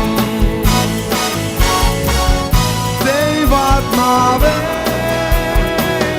ദൈവാത്മാവേ, ദൈവാത്മാവേ, അങ്ങേ ആരാധിക്കും. ദൈവാത്മാവേ, ദൈവാത്മാവേ, ദൈവാത്മാവേ, അങ്ങേ ആരാധിക്കും. കരങ്ങൾ അടിച്ച ദൈവത്തിന് നന്ദി പറഞ്ഞ കരങ്ങൾ തട്ടി ശക്തിയോടെ ദൈവത്തെ സ്തുതിച്ചാണ്. കഴിഞ്ഞ ഞായറാഴ്ച രാവിലെ സഭായത്തോടെ ആരംഭിച്ച നമ്മുടെ യോഗങ്ങൾ കർത്താവിൻ്റെ കൃപയാൽ ഇതുവരെ തുടരാൻ കർത്താവ് സഹായിച്ചു. കഴിഞ്ഞ വെള്ളിയാഴ്ച ശനിയാഴ്ചത്തെ റേഡിയോ ടെലിവിഷൻ ന്യൂസിൽ ഈ ആഴ്ച മുഴുവൻ ചക്രവാത ചുഴിയുടെ കാര്യങ്ങൾ കൊണ്ട് ഈ ആഴ്ച മുഴുവൻ മഴയായിരിക്കും, ഇടിവെട്ടി മഴ പെയ്യുമെന്നൊക്കെ അനൗൺസ് ചെയ്തു. അത് കേട്ടപ്പോൾ ഭയങ്കര വേദന ഉണ്ടായി. എന്നാൽ ദൈവത്തിൻ്റെ മഹാകരുണയാൽ പ്രാർത്ഥന കേട്ട് ദൈവം ഈ ആഴ്ച മുഴുവൻ നമ്മളെ സഹായിച്ചതോർത്ത് കരങ്ങൾ അടിച്ച് ദൈവത്തിന് നന്ദി പറഞ്ഞാട്ടെ. നമ്മുടെ ദൈവം ഇന്നും പ്രകൃതിയുടെ മേൽ അധികാരമുള്ള ദൈവമാകിയാൽ സ്തോത്രം ചെയ്യുന്നു. ദൈവത്തിന് മഹത്വം ഉണ്ടാകട്ടെ. നമ്മുടെ യോഗത്തിൽ കർത്താവ് ഇതുവരെയും നമ്മളെ സഹായിച്ചുകൊണ്ടിരുന്നു. നിങ്ങളെ ഈ സഭയാണ് യോഗം നടത്തുന്നതെങ്കിലും ഇത് പ്രേസൻ്റ് മാത്രം നടത്തുന്നൊരു സഭയല്ല. ഞാൻ ഈ കൺവെൻഷൻ നടത്തുന്ന ഈ സഭയ്ക്ക് വേണ്ടി മാത്രമല്ല, തിരുവല്ലയിലുള്ള എല്ലാ ദൈവമക്കളും അമ്മ ചേർന്ന് ഒരു ശുശ്രൂഷയിൽ ഞാൻ എന്നെ കരുതുന്നത്. എനിക്കറിയാം, നേരത്തെ ഈ ശുശ്രൂഷകളുടെ തിരുവല്ല സ്റ്റേഡിയത്തിലാണ് നടന്നു വന്നത്. എന്നാൽ സ്റ്റേഡിയത്തിൽ ഇപ്പോൾ നമുക്ക് അപ്രകാരം യോഗം നടത്താനുള്ള അന്തരീക്ഷമല്ല. പുഷ്പമേള തുടങ്ങിയ എല്ലാ പ്രോഗ്രാമും അതോടൊപ്പം തന്നെ സ്റ്റേഡിയത്തിൻ്റെ കണ്ടീഷനും നമുക്കൊരു യോഗം നടത്താനുള്ള ഇന്നത്തെ കാലത്തെ പ്രായമുള്ളവർക്ക് വരുമ്പോൾ ബാത്റൂം സൗകര്യങ്ങൾ, ചൂടിൻ്റെ ആധിക്യം ഒക്കെ ഉള്ളതുകൊണ്ട് വരുന്നവരെ കൂടുതൽ മാനിക്കേണ്ടതാകതുകൊണ്ടാണ് ഞാൻ ഗ്രൗണ്ടിൽ നടത്താതെ ഇവിടെ തന്നെ തുടരാൻ. ഈ സൗകര്യങ്ങളൊക്കെ ഇവിടെ ഉള്ളത് കൊണ്ടും വണ്ടി പാർക്കുള്ള സൗകര്യമൊക്കെ ഇവിടെ ഉള്ളത് കൊണ്ടും ആവശ്യക്കാരിങ്ങ് വരുമല്ലോ എന്നുള്ള നിലയിലാണ് ഇവിടെ തന്നെ ക്രമീകരിക്കാൻ കഴിയാത്ത. കർത്താവിന് അവസരം തരുമ്പോൾ സ്റ്റേഡിയമൊക്കെ നമുക്ക് ഒത്തുകിട്ടുമ്പോൾ പലരും ആവശ്യപ്പെടുന്നുണ്ട്, നമുക്ക് സ്റ്റേഡിയത്തിൽ നടത്തുന്നതായിരിക്കും. ഇവിടെയുള്ള എല്ലാ പെന്തിക്കോസ് സഭകളിലും ഈ ശുശ്രൂഷയിൽ സഹകരിക്കുന്നുണ്ട്. നിങ്ങളോട് പ്രത്യേകമായ നന്ദി പറയും. നിങ്ങളെല്ലാം ഇന്ന് രാത്രി ഒത്തിരി പാസ്റ്റേഴ്സ് വിവിധ സഭകളിൽ നിന്ന് ഇവിടെ ഓഡിയൻസ് സ്റ്റഡിയിൽ ഇരിപ്പോട്ട് നിങ്ങൾക്കെല്ലാം പ്രത്യേകം ഒന്നും പറഞ്ഞ് പേരെടുത്ത് പറയാൻ ഞാൻ സമയം എടുക്കുന്നില്ല. പ്രത്യേകിച്ച് ഒന്നും കാര്യം ഓർപ്പിക്കുകയാണ്. നാളെ മുതൽ ഇവിടെ വചന ശുശ്രൂഷ ദാസ പാസ്റ്റർ നൂറുദ്ദീൻ മുള്ള എന്നറിയപ്പെടുന്ന ദേവദാസനാണ്. അതൊരു പേര് കേൾക്കുമ്പോൾ തന്നെ നിങ്ങൾക്കറിയാം ഏത് ബാക്ക്ഗ്രൗണ്ടിൽ നിന്നാണ് അദ്ദേഹം വിശ്വാസത്തിലൊക്കെ വന്നതെന്ന് ഞാൻ പറയാൻ നിങ്ങൾക്കറിയാം. ഒരിക്കലും മുമ്പോട്ട് ഇറങ്ങാൻ, ഒരു പ്രാസംഗനാകാൻ സാധ്യയില്ലാത്ത ഒരു സൊസൈറ്റിയിൽ നിന്ന്, ഒരു മതത്തിൽ നിന്ന് യേശുവിനെക്കാളും എൻ്റെ ഭാഗ്യം ലഭിച്ച ഒരു അനുഗ്രഹിക്കപ്പെട്ട ദേവദാസനാണ് നൂറുദ്ദീൻ. അദ്ദേഹം ഇവിടെ ഇതുവരെയും വന്നിട്ടില്ല, ആദ്യമായിട്ടാണ് വരുന്നത്. അദ്ദേഹം ബെൽഗാം എന്ന് പറയുന്ന സ്ഥലത്ത് കർത്താവിൻ്റെ മഹത്വമുള്ള വേലയും ദേവദാസനാണ്. അദ്ദേഹം ഇന്ന് രാത്രി ഫ്ലൈറ്റിലാണ്. രാത്രി 2 മണിയാകുമ്പോഴത്തേക്ക് ഇവിടെ എത്തിച്ചേരും. നാളെ മുതൽ ഞായറാഴ്ച ഉച്ച വരെയുള്ള സമയങ്ങളിൽ അദ്ദേഹമാണ് ശുശ്രൂഷിക്കുന്നത്. അനുഗ്രഹിക്കപ്പെടുമ്പോൾ ഞങ്ങൾക്ക് അദ്ദേഹത്തെ പരിചയമില്ല, കണ്ടിട്ടുമില്ല, അറിയത്തുമില്ല. അതുകൊണ്ട് ഞാൻ ഈ കേട്ട് പരിചയമുള്ളവർ യോഗത്തിനെ പോകത്തുള്ളതെന്ന് നിർബന്ധം പിടിക്കുന്ന ഒത്തിരി വിശ്വാസികൾ നമുക്കുണ്ട്. അങ്ങനെ ആകാൻ പാടില്ല. ഇവിടെ വിളിക്കുമ്പോൾ ഉത്തരവാദിത്തമുള്ളതും ചുമതലയുള്ളതും നമ്മുടെ ബുദ്ധിക്കും അറിവിനും കഴിവിനും ഒക്കെ യോജിച്ച ആമേനെ സെലക്ട് ചെയ്യുന്ന ആളുകളാണ്. ഈ കരിസ്മയ്ക്ക് 32 വർഷമായിട്ട് പ്രസംഗിക്കുന്നത്. ഇന്ന് ഈ പ്രാവശ്യവും അങ്ങനെ തന്നെയാണ്. അതുകൊണ്ട് ഞങ്ങൾക്കൊരു പരിചയമില്ല എന്ന് പറഞ്ഞ് വീട്ടിൽ കുത്തിപ്പിടിച്ചിരിക്കല്ലേ. എന്താ കാര്യം ചെയ്യാം, വീട്ടിൽ അമ്മ നോക്കാം, നാളെ രാവിലത്തെ ശുശ്രൂഷ എങ്ങനെ ഉണ്ടെന്ന് നോക്കി ലൈവിലൊന്ന് നോക്കിയിട്ട് എന്നാൽ വൈകിട്ട് വരാം എന്ന് ചിന്തിക്കരുത്. നമ്മളിവിടെ വരുന്നുണ്ട്, എത്ര ലൈവിൻ്റെ മുമ്പിൽ ഇരുന്നാലും അത് നമുക്കൊരു അനുഗ്രഹമാണ്. അത് അവർക്ക് മെസ്സേജ് കേൾക്കാം. അങ്ങനെയാണെങ്കിൽ എല്ലാ മെസ്സേജും നമുക്ക് കേൾക്കാം. ലൈവിൽ വന്നിരുന്നൊക്കെ പ്രാപിക്കുന്നത് ഒരു പ്രത്യേക അനുഗ്രഹമാണ്. ലൈവ് വെച്ചിരിക്കുന്നത് വിദേശ രാജ്യം. ഇപ്പോൾ നമുക്ക് കഴിഞ്ഞ ദിവസത്തെ ഒരു മെസ്സേജ് നമ്മുടെ 8,000 ചിലവാനും ആളുകൾ കണ്ടു കഴിഞ്ഞിരിക്കുകയാണ്. വിദേശത്തുള്ള ആളുകളുടെ ബാക്കിയുള്ള ഒത്തിരി പേര് നമ്മൾ ലൈവ് കേട്ടോണ്ടിരിക്കുകയാണ്. അത് അവർക്ക് വേണ്ടി വെക്കുന്നത് നമ്മുടെ സഭയിലെ വിശ്വാസികൾക്ക് വേണ്ടോ വരാൻ കഴിയുന്നവർക്ക് വേണ്ടി വെക്കുന്നതല്ല. വരാൻ കഴിയുന്നവരെല്ലാം കടന്നു വരണം. നാളെ മുതൽ നാളെ രാവിലെ 10 മണി തൊട്ട് 1 മണി വരെ, വൈകിട്ട് 6 തൊട്ട് 9 വരെ 6 മണിക്കൂർ പാട്ട് തുടങ്ങും. ദയവായി നിങ്ങളെല്ലാവരും ആ ശുശ്രൂഷയിൽ കടന്നു വന്ന് പങ്കെടുക്കണം. ഞായറാഴ്ച ഉച്ച വരെയുള്ള ശുശ്രൂഷയിൽ പങ്കെടുക്കണമെന്ന് ഓർപ്പിക്കുകയാണ്. പ്രത്യേകിച്ച് ശനിയാഴ്ച വൈകിട്ട് ഇവിടെ പറഞ്ഞതുപോലെ നമ്മൾ മിഷൻ ഓഫറിങ് എടുക്കുകയാണ്. മിഷൻ ഓഫറിങ് നോർത്ത് ഇന്ത്യയിലെ 2 വേലസ്ഥലത്ത് കഴിഞ്ഞ 32 വർഷമായി നമ്മുടെ കരിസ്മ യോഗത്തിലുള്ള പ്രിയപ്പെട്ടവരെ ആണ് അവരെ സപ്പോർട്ട് ചെയ്ത്. നിങ്ങൾക്കറിയാം, ജോസ് പാപ്പച്ചനും അദ്ദേഹത്തിൻ്റെ വൈഫും 5 വർഷത്തെ കഠിന തടവിൽ ശിക്ഷിക്കപ്പെട്ട ഒരു ജയിലിലായിരുന്നു. കർത്താവിൻ്റെ വലിയ കൃപയാൽ നമ്മളെല്ലാവരും പ്രാർത്ഥനയാൽ ഇന്ന് അവർക്ക് ജാമ്യം ലഭിക്കാൻ കർത്താവ് സഹായിച്ചു. കൈകൾ അടിച്ച ദൈവത്തിന് നന്ദി പറഞ്ഞാട്ടെ. ജാമ്യം ദൈവം കൊടുത്തു. ഒരു വലിയ അത്ഭുതമുള്ള കാര്യമാണ്. പ്രാർത്ഥന കേൾക്കുന്ന ദൈവം പത്രോസിനെ കാരാഗ്രഹത്തെ വിടിപ്പിച്ചതുപോലെ വിടിപ്പിച്ച പുറത്ത് കൊണ്ടുവന്നിരിക്കുകയാണ്. എന്നാൽ ഇതുപോലെയുള്ള ഒത്തിരി പാസ്റ്റർമാർ നിങ്ങൾ അറിയാത്ത ആളുകൾ ജയിലിലുണ്ട്. പ്രോസിക്യൂഷൻ റിലീഫ് എന്ന് പറയുന്ന സംഘടന അതിൻ്റെ പുറകിൽ ഹാർഡ് വർക്ക് അവരാണ്. അഡ്വക്കേറ്റുമാരെ ആക്കുന്നു. അവർ പൈസ മുടക്കി, നിങ്ങൾക്ക് യൂട്യൂബിൽ മനസ്സിലാകുന്നുണ്ട്. അവർ ഒത്തിരി നമ്മൾ പ്രാർത്ഥിക്കുന്നെങ്കിലും അവർ ഹാർഡ് വർക്ക് ചെയ്താണ് ഇവരെ പുറത്തിറക്കുന്നത്. അപ്പോൾ ഇങ്ങനെ സുവിശേഷ നിങ്ങൾക്കറിയാം, ഇപ്പോൾ ഒരു സംഭവം നോർത്ത് ഇന്ത്യയിൽ നടക്കുകയാണ്. 13-12 വർഷത്തിന് ശേഷം നടക്കുന്ന ആ പ്രത്യേക പ്രോഗ്രാമിൽ നിങ്ങൾക്കറിയാം 6 കോടി ആളുകളാണ് അവിടെ സ്നാനം വെക്കുന്നത്. ആമേൻ. നമ്മളുടെ ഒരാളെ സ്നാനം വെക്കാനായിട്ട് നമുക്കടുത്ത് കൈ കഴുട്ടടിക്കുക. അപ്പോൾ 6 കോടി ആളുകൾ സ്നാനപ്പെടാൻ വരുന്നു, ചവിട്ടുകൊണ്ട് ആളുകൾ ചാകുന്നു. ഇതുവരെ 94 പേര് ചവിട്ടുകൊണ്ട് ചത്തു കഴിഞ്ഞു. അപ്പോൾ നോക്കണേ, ഒരു വ്യാപാരമാണ് നടക്കുന്നത്. അതിൻ്റെ നടുവിൽ തീയിലേക്ക് നീങ്ങുന്ന ചിലരെയെങ്കിലും കർത്താവിൽ നേടേണ്ടത് നമ്മുടെ ദൗത്യമാണ്. അതുകൊണ്ട് നമുക്ക് പോകാൻ പറ്റത്തില്ല. എന്നാൽ നമുക്ക് ചെയ്യാത്ത കാര്യം നമ്മൾ ചെയ്യണം. ശനിയാഴ്ച വൈകിട്ടത്തെ സ്തോത്രാഴ്ച അതിന് വേണ്ടി ഉള്ളതാണ്. ആർക്കെല്ലാം അന്ന് വൈകിട്ട് വരാൻ പറ്റുന്നില്ലെങ്കിൽ നിങ്ങൾ പകലോ അല്ലെങ്കിൽ നിങ്ങൾക്ക് ഇവിടെ ഗൂഗിൾ പേ ആയിട്ട് ചെയ്യാം. അതിൻ്റെ എല്ലാം ഇവിടെ ലൈവിലും കാണിക്കുന്നുണ്ട്, മുമ്പിലുമുണ്ട്. നിങ്ങൾക്ക് എങ്ങനെ ചെയ്യാൻ പറ്റും, അക്കൗണ്ട് നമ്പർ കാണിക്കുന്നുണ്ട്. നിങ്ങൾക്കതിൽ സഹകരിക്കാവുന്നതാണ്. ഇവിടെ വരുമ്പോൾ തന്നിട്ട് പോകാൻ വൈകിട്ട് വരാൻ പറ്റുന്നെങ്കിൽ എല്ലാം. ഞാൻ ഈ പ്രാവശ്യത്തെ നോർത്തിൻ്റെ വേലയ്ക്ക് 2 ലക്ഷം രൂപയാണ് പ്രതീക്ഷിക്കുന്നത്. അത് തരുമെന്ന് വിശ്വസിക്കുന്ന ഒരു കാര്യം ഒരു സ്തോത്രം പറഞ്ഞാട്ടെ. പ്രിയ അച്ഛൻ പറഞ്ഞാട്ടല്ലോ, ബാങ്കിൽ ആ അവകാശമില്ലാതെ പൈസ പോകുമ്പോൾ ജീവനോടിരിക്കുമ്പോൾ കർത്താവിന് കൊടുക്കാൻ ദൈവം നിങ്ങളെ സഹായിക്കട്ടെ എന്ന് ആത്മാർത്ഥമായി പ്രാർത്ഥിക്കുകയാണ്. കർത്താവ് സൈന്യം മുഖവരെ സമയം കളയുന്നില്ല. ആമേൻ. പ്രിയ സന്തോഷ് പാസ്റ്റർ, പഴമ്പള്ളി ശാരോൻ സഭയുടെ പാസ്റ്ററാണ്. അദ്ദേഹം മുമ്പോട്ട് വന്ന് ഇപ്പോൾ പ്രാർത്ഥിക്കുന്നതായിരിക്കും. ഇന്നത്തെ നമ്മുടെ പ്രാസംഗം പ്രിയ തോമസ് മാമൻ പാസ്റ്റർ. എനിക്ക് ഭയങ്കര അത്ഭുതമാണ് അദ്ദേഹത്തെക്കുറിച്ച്. 87 വയസ്സുണ്ട്. 87 വയസ്സുള്ള അദ്ദേഹം ഒരു ചെറുപ്പക്കാരനെ പോലെ ചൂറുകോടെ നല്ല ഓർമ്മയോടെ പ്രസംഗിക്കുക എന്ന് പറയുന്ന ഒരു സാധാരണ കാര്യമല്ല, ഒരു അസാധാരണ കാര്യമാണ്. ഇൻ്റർനാഷണൽ പെന്തക്കോസ്ത് അസംബ്ലി അംഗീകൃത സഭയുടെ പ്രസിഡന്റ് എൻ്റെ ഒരു സ്നേഹിതരാണ്. കഴിഞ്ഞ 40 വർഷക്കാലമായി അദ്ദേഹം ഈ സഭയിൽ വരികയും ശുശ്രൂഷിക്കുകയും ഈ സഭയെ മാത്രമല്ല അഞ്ചാമത്തെ എൻ്റെ ലോക്കൽ സഭയിലൊക്കെ ആമേൻ അമേരിക്കൻ ഐക്യനാടുകളിലെ TV മിനിസ്ട്രി എല്ലാമായിട്ട് ഒരു സ്വന്തം സഹോദരനെ പോലെ സ്നേഹിക്കുന്നത് എല്ലാവരും ശരിക്കും ഒരു കയ്യടി കൊടുത്തായിട്ട് അദ്ദേഹത്തിന് ശക്തമായ ഒരു ആമേൻ ആമേൻ ആമേൻ. ഞാനിന്ന് അദ്ദേഹത്തെ പറയായിരുന്നു, നല്ല ഫോമിലാണ് ഇന്ന് വൈകിട്ട് അദ്ദേഹം നിൽക്കുന്നത്. കർത്താവ് സ്തോത്രം ചെയ്ത് നിങ്ങൾ പ്രാർത്ഥിച്ചാൽ ഇന്ന് രാത്രി വലിയ അത്ഭുതങ്ങൾ ചെയ്യും. 5 or 10 മിനിറ്റ് മുമ്പോട്ട് മുഖം കറക്കല്ലേ. 87 വയസ്സുകാരനൊക്കെ കിട്ടുക എന്നൊക്കെ പറഞ്ഞാൽ കൊച്ചു കാര്യമല്ല. ആ അന്ത്യകാലത്ത് സംഭവിക്കാൻ വന്ന വലിയൊരു കാര്യങ്ങളൊക്കെ നമുക്കൊന്ന് കഴിഞ്ഞ ദിവസവും ഒക്കെ നമ്മൾ കേട്ടുകൊണ്ടിരിക്കുകയാണല്ലോ. അപ്പോൾ ഒരു മിനിറ്റ് നോക്കി കൈയും കാലും കാണിച്ച് വിഷമിപ്പിക്കരുത്. നമ്മുടെ യോഗം 2 ദിവസം കൂടെ ഉള്ളൂ. അതിന് നീട്ടത്തില്ല. എങ്കിലും നമുക്ക് പഴയ അംബാസഡർ കാറ് ചവിട്ടിയാലും ഇവിടെ ചവിട്ടിയാലും അവിടെ നിൽക്കത്തുള്ളൂ. അതുപോലെ ചിലപ്പോൾ 10 പേര് മുമ്പോട്ട് പോയെന്ന് വരും. ദയവായി ക്ഷമിക്കണേ. കൈയടിച്ചൊരു സ്തോത്രം പറഞ്ഞാട്ടെ. Thank you. നമുക്ക് പ്രാർത്ഥിക്കാം.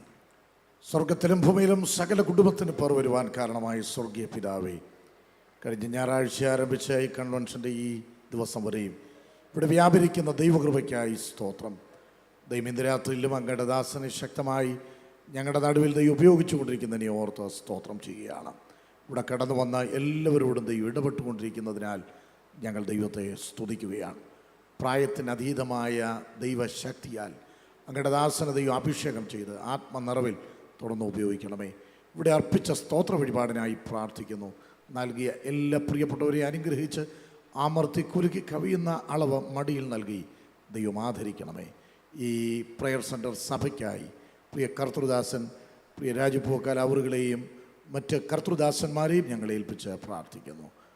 ദൈവമേ, UP ജയിലിൽ കിടന്ന പ്രിയപ്പെട്ടവർക്ക് ദൈവം കൊടുത്ത മോചനത്തിനായി ഞങ്ങൾ ഒരുമിച്ച് ദൈവത്തെ വാഴ്ത്തുകയാണ്. സ്തോത്രം. ദൈവപ്രവൃത്തി ഞങ്ങളുടെ ദേശത്ത് വെളിപ്പെടുന്നതിനായി സ്തോത്രം. യേശു ക്രിസ്തുവിൻ നാമത്തിൽ വളരെ താഴ്മയോട് വിനയത്തോടും അപേക്ഷിക്കുന്നതോടെ കേൾക്കണം. സ്വർഗസ്ഥ പിതാവേ, ആമേൻ. കർത്താവിന് സ്തോത്രം. നമുക്ക് വിഷയത്തിലേക്ക് വരാം. ഈ തലമുറയിൽ വചനപ്രകാരമുള്ള ദൈവസഭ എടുക്കപ്പെട്ട് കഴിയുമ്പോൾ ഈ ലോകത്തിൻ്റെ അധിപനായി സാത്താൻ വരും. 2600ഓളം വർഷങ്ങൾക്ക് മുൻപേ പരിശുദ്ധാത്മാവെ സൂചന നൽകി. ദാനിയേൽ പ്രവാചകൻ പറഞ്ഞു, മ്ലേച്ഛതയുടെ ചിറകിൽ ശൂന്യമാക്കുന്നവൻ വരും. മലയാളത്തിൽ എഴുതിയിരിക്കുന്നു, അവൻ ഒരാഴ്ച വട്ടത്തോട്ടെ നിയമത്തെ കഠിനമാക്കും. ഇംഗ്ലീഷിൽ വായിച്ചാൽ കാണാം, he shall make a strong covenant with many for a week. ഒരാഴ്ച വട്ടത്തേക്ക് അവൻ പലരോടും ഉടമ്പടി ചെയ്യും എന്ന് പറഞ്ഞെങ്കിൽ വെളിപ്പാട് പുസ്തകത്തിൽ വ്യക്തമായി പറയുന്നു, അവൻ ഈ ലോകം പിടിച്ചെടുക്കും. വായിക്കാം, വെളിപ്പാട് 13:1 വായിക്കാം, 13:7 വായിക്കാം. അപ്പോൾ 10 കൊമ്പും 7 തലയും കൊമ്പുകളിൽ 10 രാജമുടിയും തലയിൽ ദൂഷണനാമങ്ങളുമുള്ള ഒരു മൃഗം സമുദ്രത്തിൽ നിന്ന് കയറുന്നത് ഞാൻ കണ്ടു. ഞാനിതിനു മുൻപ് ഇവിടെ പറഞ്ഞിട്ടുള്ളതാണ്. 10 കൊമ്പ് എന്താണ്, 7 തല എന്താണെന്ന് ഇവിടെ അതിനെ ഞാൻ റിപ്പീറ്റ് ചെയ്യുന്നില്ല. 10 രാജ്യമുടിയുള്ള ആന്റി ക്രൈസ്റ്റ് അവൻ എങ്ങനെ ഭരിക്കും? 13:7. വിശുദ്ധന്മാരോട് യുദ്ധം ചെയ്ത് അവരെ ജയിപ്പാനും അതിന് അധികാരം ലഭിച്ചു. അടുത്ത വാക്യം. സകല ആ വാക്യം ഗോത്രത്തിന്മേലും ശ്രദ്ധിച്ചോടോ. സകല ഗോത്രത്തിന്മേലും വംശത്തിന്മേലും ഭാഷമേലും ജാതിമേലും അധികാരവും ലഭിച്ചു. ഒറ്റ വാക്കി പറഞ്ഞ സകല മനുഷ്യവർഗത്തിന്റെ മേലും അധികാരം ആണല്ലോ. നിങ്ങളും ഞാനും സാക്ഷികളാണ്. 2009 വന്ന പുതിയ ആശയമാണ് new world order. 1 world government, 1 world ruler. ബുദ്ധിജീവികൾ ആവിഷ്കരിച്ചെടുത്തതും യുണൈറ്റഡ് നേഷൻസ് ആശീർവദിച്ചതുമായ സംഭവമാണ് ഏകലോക ജീവിതം, ഏകലോക മതം, ഏകലോക ഗവൺമെന്റ്. എങ്കിൽ ഇതാ 2 ആഴ്ച മുൻപ്, കൃത്യമായി പറഞ്ഞാൽ 2024 ജാനുവരി 23, ജാനുവരി ആ വാർത്താ സംഭവം 23-ൽ, ജാനുവരി 24-ൽ അത് പ്രധാനപ്പെട്ട വാർത്താ മാധ്യമങ്ങളെല്ലാം റിപ്പോർട്ട് ചെയ്തു. നിങ്ങൾ വായിച്ചു കാണും. ആർക്കെങ്കിലും വായിച്ചിട്ടില്ലെങ്കിൽ എൻ്റെ കയ്യിലുണ്ട് എൻ്റെ കട്ടിങ്. വെറും 2 ആഴ്ചയായുള്ളൂ. ആർക്കെങ്കിലും സംശയം ഉണ്ടെങ്കിൽ കഴിയുമ്പോൾ ഞാൻ പോകുന്നതിന് മുമ്പ് പറഞ്ഞാൽ ഞാൻ എൻ്റെ കട്ടിങ് എടുത്ത് വെച്ചിട്ടുണ്ട് മലയാളത്തിൻ്റെ. യുണൈറ്റഡ് നേഷൻസിൻ്റെ ആഭിമുഖ്യത്തിൽ ഏകലോക മതം, ഏകലോക ഗവൺമെൻറ് എന്ന സിസ്റ്റത്തിൽ 2 ആഴ്ച മുൻപ് യൂറോപ്പിലെ സ്വിറ്റ്സർലൻഡിലെ ജനീവയിൽ ഒരു മീറ്റിംഗ് നടന്നു. അതിൽ 23-ാം തീയതി ഏതെല്ലാം രാഷ്ട്രത്തലവന്മാരെന്ന് വെളിപ്പെടുത്തിയിട്ടില്ല, ലോക രാഷ്ട്രത്തലവന്മാർ ഒരു എഗ്രിമെൻ്റ് സൈൻ ചെയ്തു. എന്താണെന്നറിയാവോ? അതിനെ മലയാള മനോരമക്കാരിട്ട ഹെഡിങ് അതിരുകളില്ലാത്ത ലോകം. അവർ കൊടുത്ത ഹെഡിങ് അതാ. ആ എഗ്രിമെൻ്റ് ഇതാണ്: പ്രധാനപ്പെട്ട രാജ്യങ്ങളിലെ അതിർത്തികളിൽ നിന്ന് സൈന്യത്തെ പിൻവലിക്കുക, അതിർത്തികളിൽ കാവൽ വേണ്ട, പൗരന്മാർ യഥേഷ്ടം സഞ്ചരിക്കട്ടെ, പൗരന്മാർ യഥേഷ്ടം പോകട്ടെ, ലോകത്തിൽ അങ്ങോളം ഇങ്ങോളം പോകട്ടെ. ഇത് ഒപ്പിട്ട് കഴിഞ്ഞപ്പോൾ അതിൻ്റെ യുണൈറ്റഡ് നേഷൻ്റെ സെക്രട്ടറി ജനറൽ മിസ്റ്റർ നിസി പറഞ്ഞത്, അടുത്ത തലമുറയ്ക്കുള്ള സമ്മാനം, അടുത്ത തലമുറയ്ക്കുള്ള സമ്മാനം ഒരേക ലോക സിസ്റ്റം നമുക്ക് കൊണ്ടുവരാം. സംഗതി ചെയ്യുന്നത് കണ്ടോ? സകല ഗോത്രത്തിന്മേലും ജാതിമേലും വംശത്തിന്മേലും ഭാഷമേലും അധികാരം. ഈ തലമുറയിൽ 2 മഹാസംഭവം നടക്കും. അങ്ങനെയാണ് അവൻ കയറി വരാൻ പോകുന്നത്. 2 മഹാസംഭവം നടക്കുന്നത്: 1 സ്വർഗം നടത്തുന്ന ആക്ഷൻ, 2 ലോകത്തിൻ്റെ ക്ലോക്കായ ഇസ്രായേൽ നടത്താൻ പോകുന്ന പരിപാടി. എല്ലാവർക്കും അറിയാം, 1 വർഷമായി ഇസ്രായേൽ നടക്കുന്ന പുകച്ചിൽ എന്താ കാര്യം. സ്വർഗത്തിൽ നിന്നൊരു ആക്ഷൻ, ഇസ്രായേലിൽ നിന്നൊരു ആക്ഷൻ. അതോടുകൂടി ഇവൻ്റെ കയ്യിൽ സുഗമമായിട്ട് കിട്ടും. എന്താണ് സ്വർഗത്തിൽ നടത്താൻ പോകുന്ന ആക്ഷൻ? ഞാൻ രാവിലെ പറഞ്ഞു, ഗ്ലോബൽ വാർമിംഗ്, ചൂട് വർദ്ധിക്കുന്നു. നമ്മുടെ ഭൂമിക്ക് 20 ഡിഗ്രി ചൂട് മതി ആവറേജ്. നമ്മുടെ മറ്റുള്ള ഗ്രഹങ്ങളുടെ ചൂടറിയാമോ? നമ്മുടെ അയൽവക്കക്കാരൻ്റെ പേര് വീനസ്, ശുക്രൻ. അവൻ്റെ ചൂട് കേട്ടാൽ നിങ്ങൾ ഭയപ്പെടും. 218 ഡിഗ്രി. ഇപ്പുറത്തെ കിടക്കുന്നു ചൊവ്വ, 125 ഡിഗ്രി. അപ്പുറത്ത് കിടക്കുന്ന 1000 ഭൂമിയുടെ വലിപ്പമുള്ള വ്യാഴം ചേട്ടൻ, പുള്ളിക്ക് 135 ഡിഗ്രി. ഇങ്ങനെ 8 ഗ്രഹങ്ങൾ. ഏറ്റവും അങ്ങോട്ട് യുറാനസ്, നെപ്റ്റ്യൂൺ, അവിടെ 212 ഡിഗ്രി. തിരുവല്ല ഉൾപ്പെടെയുള്ള ഭൂമിയിൽ ആവറേജ് 20 ഡിഗ്രി. അതായത് കേരളത്തിൻ്റെ ചൂട് 30 ഡിഗ്രി, ഗൾഫിൽ 45-50, പടിഞ്ഞാറൻ രാജ്യങ്ങളിൽ 0-4, ആവറേജ് 20. ഈ ചൂട് ക്രമീകരിക്കാൻ തമ്പുരാൻ വെച്ചതാണ് വിധാനം. ഈ ചൂട് നമ്മുടെ ശരീരത്തിൻ്റെ ബോഡി ടെമ്പറേച്ചർ 98.4 ആണ് നോർമൽ. ആ ടെമ്പറേച്ചറിൽ നമ്മൾ ജീവിക്കണമെങ്കിൽ ചൂടിൽ കൂടുതൽ പാടില്ല. എന്നാൽ ചൂട് വർദ്ധിക്കുന്നുണ്ട്, അറിയാമല്ലോ. അടുത്ത തലമുറ വരാൻ പോകുന്ന ചൂടിനെ കുറിച്ച് സയൻസ് പറഞ്ഞത് 70 ഡിഗ്രിയാണ്. അപ്പോൾ എന്താ ചൂടെന്ന് ഓർത്തോണം. ചൂട് വർദ്ധിച്ചാൽ എന്ത് സംഭവിക്കും? ഞാൻ രാവിലെ അതാ പറഞ്ഞത്. ചൂട് വർദ്ധിക്കുമ്പോൾ നോക്കാം, അയ്യോ എന്തൊരു ചൂടാ. അതൊരു ഭാഗത്തെ. മറുഭാഗത്ത് കേട്ടുകൊള്ളുക, ചൂട് വർദ്ധിച്ചാൽ ഈ ഭൂമിയുടെ നിലനിൽപ്പിനാണ് ദൈവം സൃഷ്ടിച്ചപ്പോൾ 3-ൽ 2 കടൽ, 3-ൽ 1 കര. നമുക്കതറിയാം. കടലുണ്ടെങ്കിലേ കരയിൽ നിൽക്കാൻ. അതാണ് ഈ ക്ലൈമാറ്റിക്കൽ കണ്ടീഷൻ വന്നത് കടലുള്ളത് കൊണ്ടാണ്. കടൽ 20 ഡിഗ്രി ചൂടിൽ കടൽ നീരാവി മേലോട്ട് കയറ്റി വിടും. നമുക്ക് ആവശ്യത്തിന് മഴ കിട്ടും. അത് 20, 25, 30 ഡിഗ്രി മതി കടലിലെ വെള്ളം നീരാവി ബാഷ്പീകരിക്കാൻ. എന്നാൽ അതിൽ കൂടുതൽ പോയാൽ കടൽ അപകടകാരിയാകും. കടൽ എന്ന് പറയുന്നത് ശാസ്ത്രദൃഷ്ടിയിൽ 3 ഭാഗമാണ്: എപ്പിലിമ്യോൺ, പൈക്ലോക്ലൈൻ, ഹൈപ്പോലിമ്യോൺ. ദൈവം തമ്പുരാന്റെ സൃഷ്ടി കണ്ടോ?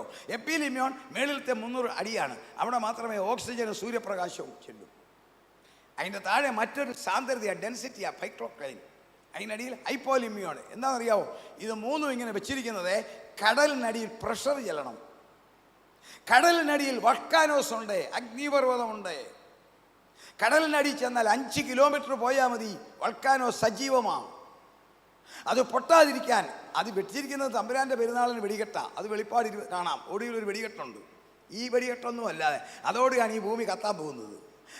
അതുവരെ വെട്ടാതിരിക്കാൻ സഹോദരിമാർ വിന്നാഗിരി കോർക്കിട്ട് അടയ്ക്കുന്ന പോലെ കടലിൻ്റെ അടിയിലത്തെ പ്രഷറാണ് 700 മടങ്ങായി കരയേക്കാൾ.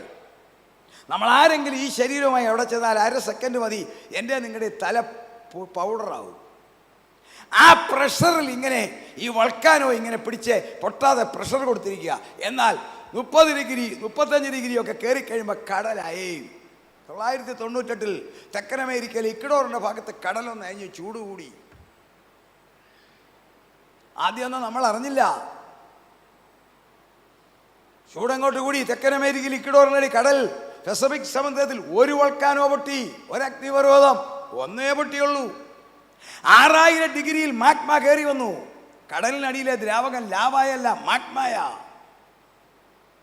അതെ, പസഫിക് സമുദ്രത്തിലോട്ട് കയറി. പസഫിക് സമുദ്രത്തിന്റെ സ്ഥിതി മാറി, ഓളങ്ങളായി. കിഴക്കോട്ട് പഠിച്ചു, അറ്റ്ലാന്റിക് വന്നു, ഇന്ത്യൻ സമുദ്രത്തിൽ വന്നു, ഇവിടെ വന്നു, ഇന്തോനേഷ്യ വന്നപ്പോൾ അത് കറങ്ങി. ആ പ്രഷർ അങ്ങോട്ട് ചെന്നു.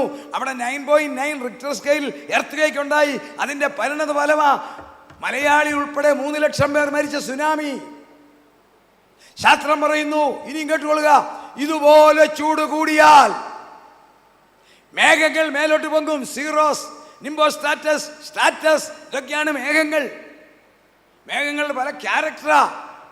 സീറസ്, നിംബോസ്ട്രാറ്റസ്, ഇവർ തമ്മിൽ കൊമ്പ് കോർക്കും. ഇത് തമ്മിൽ കൊമ്പ് കോർക്കുമ്പോഴാണ് ചുഴലിക്കാറ്റ്, സൈക്ലോൺ. നിയന്ത്രിക്കാൻ ആർക്കും സാധിക്കത്തില്ല. അങ്ങനെയാണെങ്കിൽ സയൻസ് പറയുന്നു, ഈ ചൂട് ഇതുപോലെ കൂടിയാൽ ഏറ്റവും വേഗം 70 മേളിൽ വരാൻ പോകുക. അങ്ങനെ വന്നാൽ സ്വർഗത്തിലെ ആക്ഷന 2 ശക്തമായ ചുഴലിക്കാറ്റടിക്കും. ചുഴലിക്കാറ്റടിച്ചാൽ എന്ത് സംഭവിക്കും? വായിക്കാം. യെരമ്യാ പ്രവചനം 25-ാം അധ്യായം 31-ാം വാക്യം വായിക്കാം. യെരമ്യാ പ്രവചനം 25-ാം അധ്യായം 31-ാം വാക്യം. ആരവം ഭൂമിയുടെ അറ്റത്തോളം എത്തുന്നു. അടുത്ത വാക്യം. യഹോവയ്ക്ക് ജാതികളോട് ഒരു വ്യവഹാരമുണ്ട്. ദൈവമക്കളോടല്ല, ജാതികളോടൊരു വ്യവഹാരമുണ്ട്. അടുത്ത വാക്യം.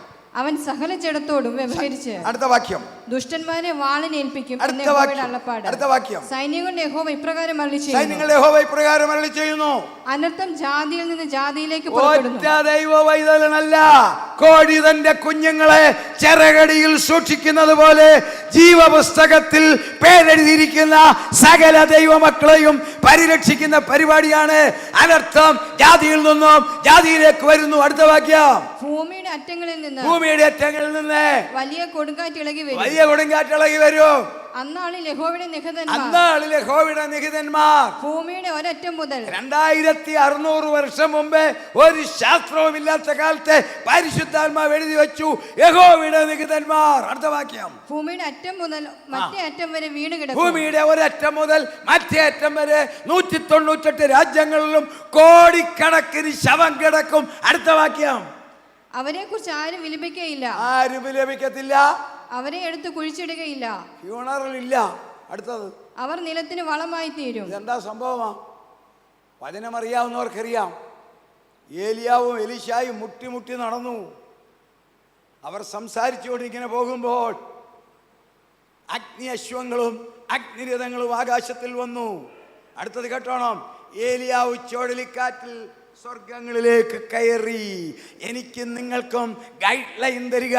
ഏലിയാവ് ചുഴലിക്കാറ്റിൽ കയറിയതുപോലെ ഇവിടെ ഇരിക്കുന്ന അഭിഷേകമുള്ള സകല ദൈവമക്കളും കർത്താവിൻ്റെ ഗംഭീരനാദം, പ്രധാന ദൂതന്റെ ശബ്ദം, ദൈവത്തിൻ്റെ കാഹളം, 3 ആക്ഷനിൽ ദൈവത്തിൻ്റെ കാഹളം അഭിഷേകമുള്ളവരുടെ മനസ്സിൽ കേൾക്കുമ്പോൾ കണ്ണുമയ്ക്കുന്നവരുടെ രൂപാന്തരപ്പെട്ട് നാം സ്വർഗങ്ങളിലേക്ക് കയറൂ. ഇവിടെ എന്ത് സംഭവിക്കും? ഒരല്പം തിരക്കിലാണ് ഞാൻ വീട്ടിൽ നിന്ന് ഇറങ്ങി പോകുന്നത്. അതുകൊണ്ട് പകുതി വഴി വന്നപ്പോൾ ഓർത്ത് ഒരു ഫോട്ടോഗ്രാഫ് എടുത്തുകൊണ്ട് വരണോ. ചുഴലിക്കാറ്റിനെ താങ്ങാൻ ലോകത്തിലെ ഒരു പട്ടണത്തിനും സാധിക്കത്തില്ല. എൻ്റെ ഒരു ഫോട്ടോഗ്രാഫി ഒരുപാട് ഇന്തോനേഷ്യയിൽ അടിച്ചതാണ് ഒരു ചുഴലിക്കാറ്റ്. നമ്മുടെ എറണാകുളം സിറ്റിയേക്കാൾ 4 മടങ്ങ് വലിപ്പമുള്ള ഒരു സിറ്റി.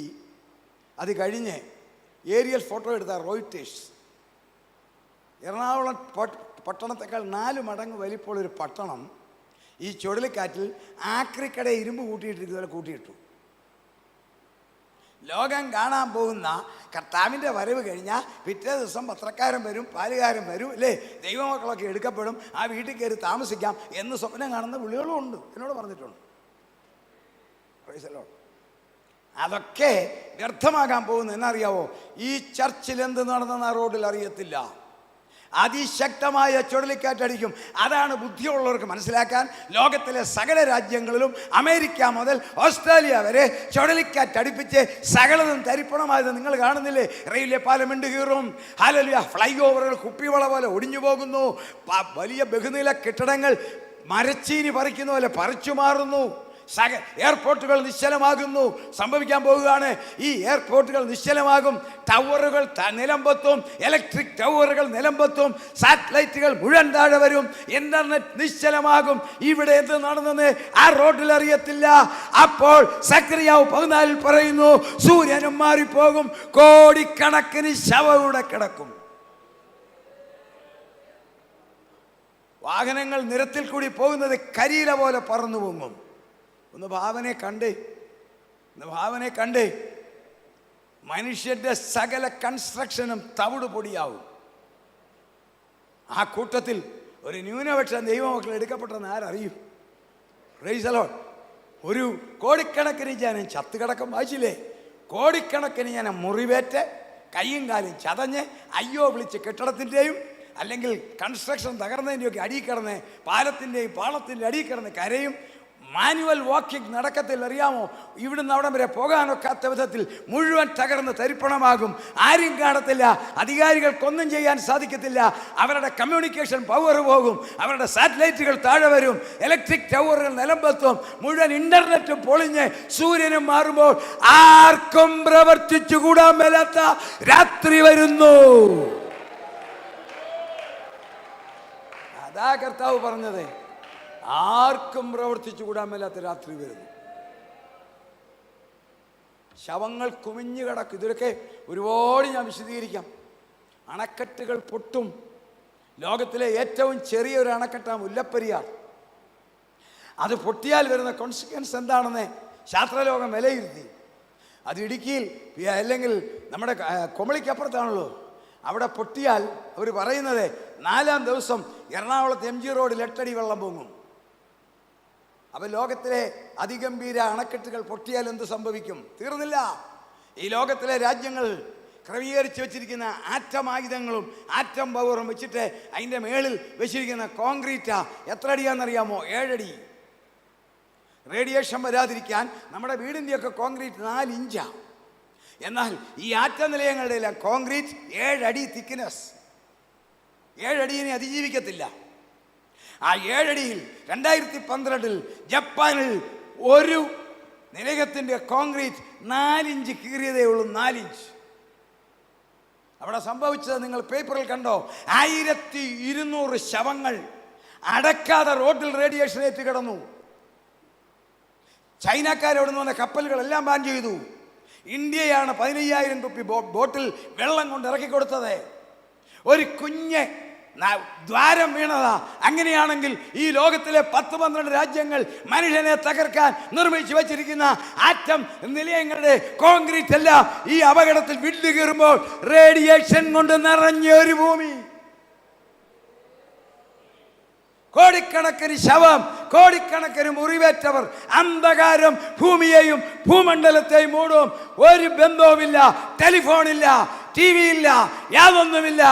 അപ്പോൾ ഭാഗ്യവാന്മാരായി രക്ഷിക്കപ്പെട്ട ഒരു സ്വർഗത്തിലേക്ക് ഒന്ന് ചിന്തിച്ച് സന്തോഷത്തോടെ ദൈവത്തെ സ്തുതിച്ച്. ദൈവമക്കളെ, എന്നാ ഭാഗ്യമാണ്. ആർക്കും പ്രവർത്തിച്ചുകൂടാത്ത രാത്രി വരുമ്പോൾ ഇവൻ ഇങ്ങോട്ട് വരും, ഞാൻ പരിപാടി പരിഹരിക്കാം. അല്ലേ, മുങ്ങിച്ചാകാൻ പോകുന്നവൻ കച്ചിത്തുമ്പ പിടിക്കുമെന്ന് പറഞ്ഞ പോലെ ലോകരാഷ്ട്രങ്ങൾക്ക് നേതാക്കന്മാർ നല്ലൊരു പങ്ക് മരിച്ചു മാറും. അവർക്ക് മറ്റുള്ളവർക്കൊന്നും ചെയ്യാൻ മേല. അവരവർക്ക് സൈക്ലോൺ അടിച്ചതാണ്. നേരത്തെ ഗവൺമെൻറ് ഈ ശാസ്ത്രജ്ഞന്മാർ മുന്നറിയിപ്പ് തരും, അതിശക്തമായ ചുഴലിക്കാറ്റ് വരുമെന്ന്.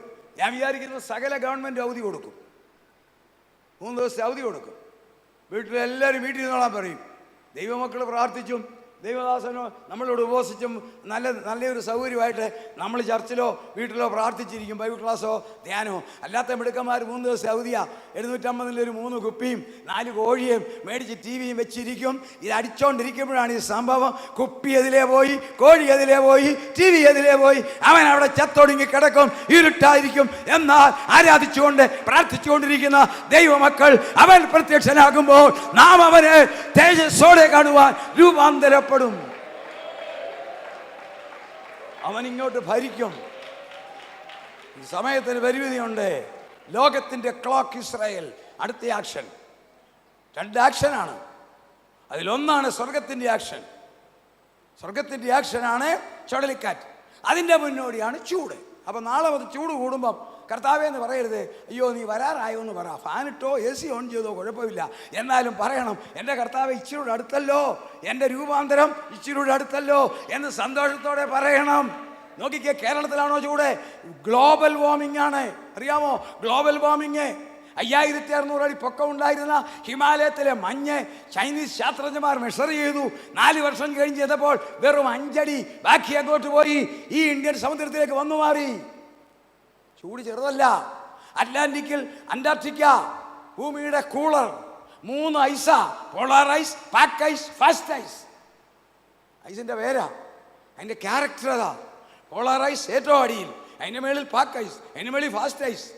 അതിൽ ശാസ്ത്രജ്ഞന്മാർ ഭയപ്പെടുന്നു, പോളാർ ഐസ് വരെ ഉരുകാൻ തുടങ്ങി. അതാണ് ഗ്ലോബൽ വാർമിംഗ്. അല്ലാതെ തിരുവല്ലയിലല്ല ചൂട്, ലോകം മുഴുവൻ ചൂടാകുന്നത്. തമ്പുരാൻ പരിപാടി തുടങ്ങി, കറക്റ്റ് ടൈമായിരിക്കും, ചൂടങ്ങോട്ട് വർദ്ധിക്കും. വചനം നിവർത്തിക്കണം. തമ്പുരാൻ പ്ലാനിട്ടിരിക്കുന്ന അവസാനത്തെ ആൾ കാരിഷ്മായിൽ രക്ഷിക്കപ്പെട്ട് ഞായറാഴ്ച സ്നാനം ഏറ്റു കഴിയുമ്പോൾ ആ എണ്ണം ജാതികളുടെ സംഖ്യ നമ്മൾ തികയ്ക്കുകയാണെങ്കിൽ അടുത്ത നടപടി സ്വർഗത്തിലെ ആക്ഷൻ. താൻ വന്നത് എൻ്റെ മകളെ ചേർക്കും. അടുത്തത് ലോകത്തിൻ്റെ ഘടികാരം ഇസ്രായേൽ. ലോകത്തിൽ 5 പ്രത്യേകതയുള്ള വേറെ ഒരു ജനതയില്ല.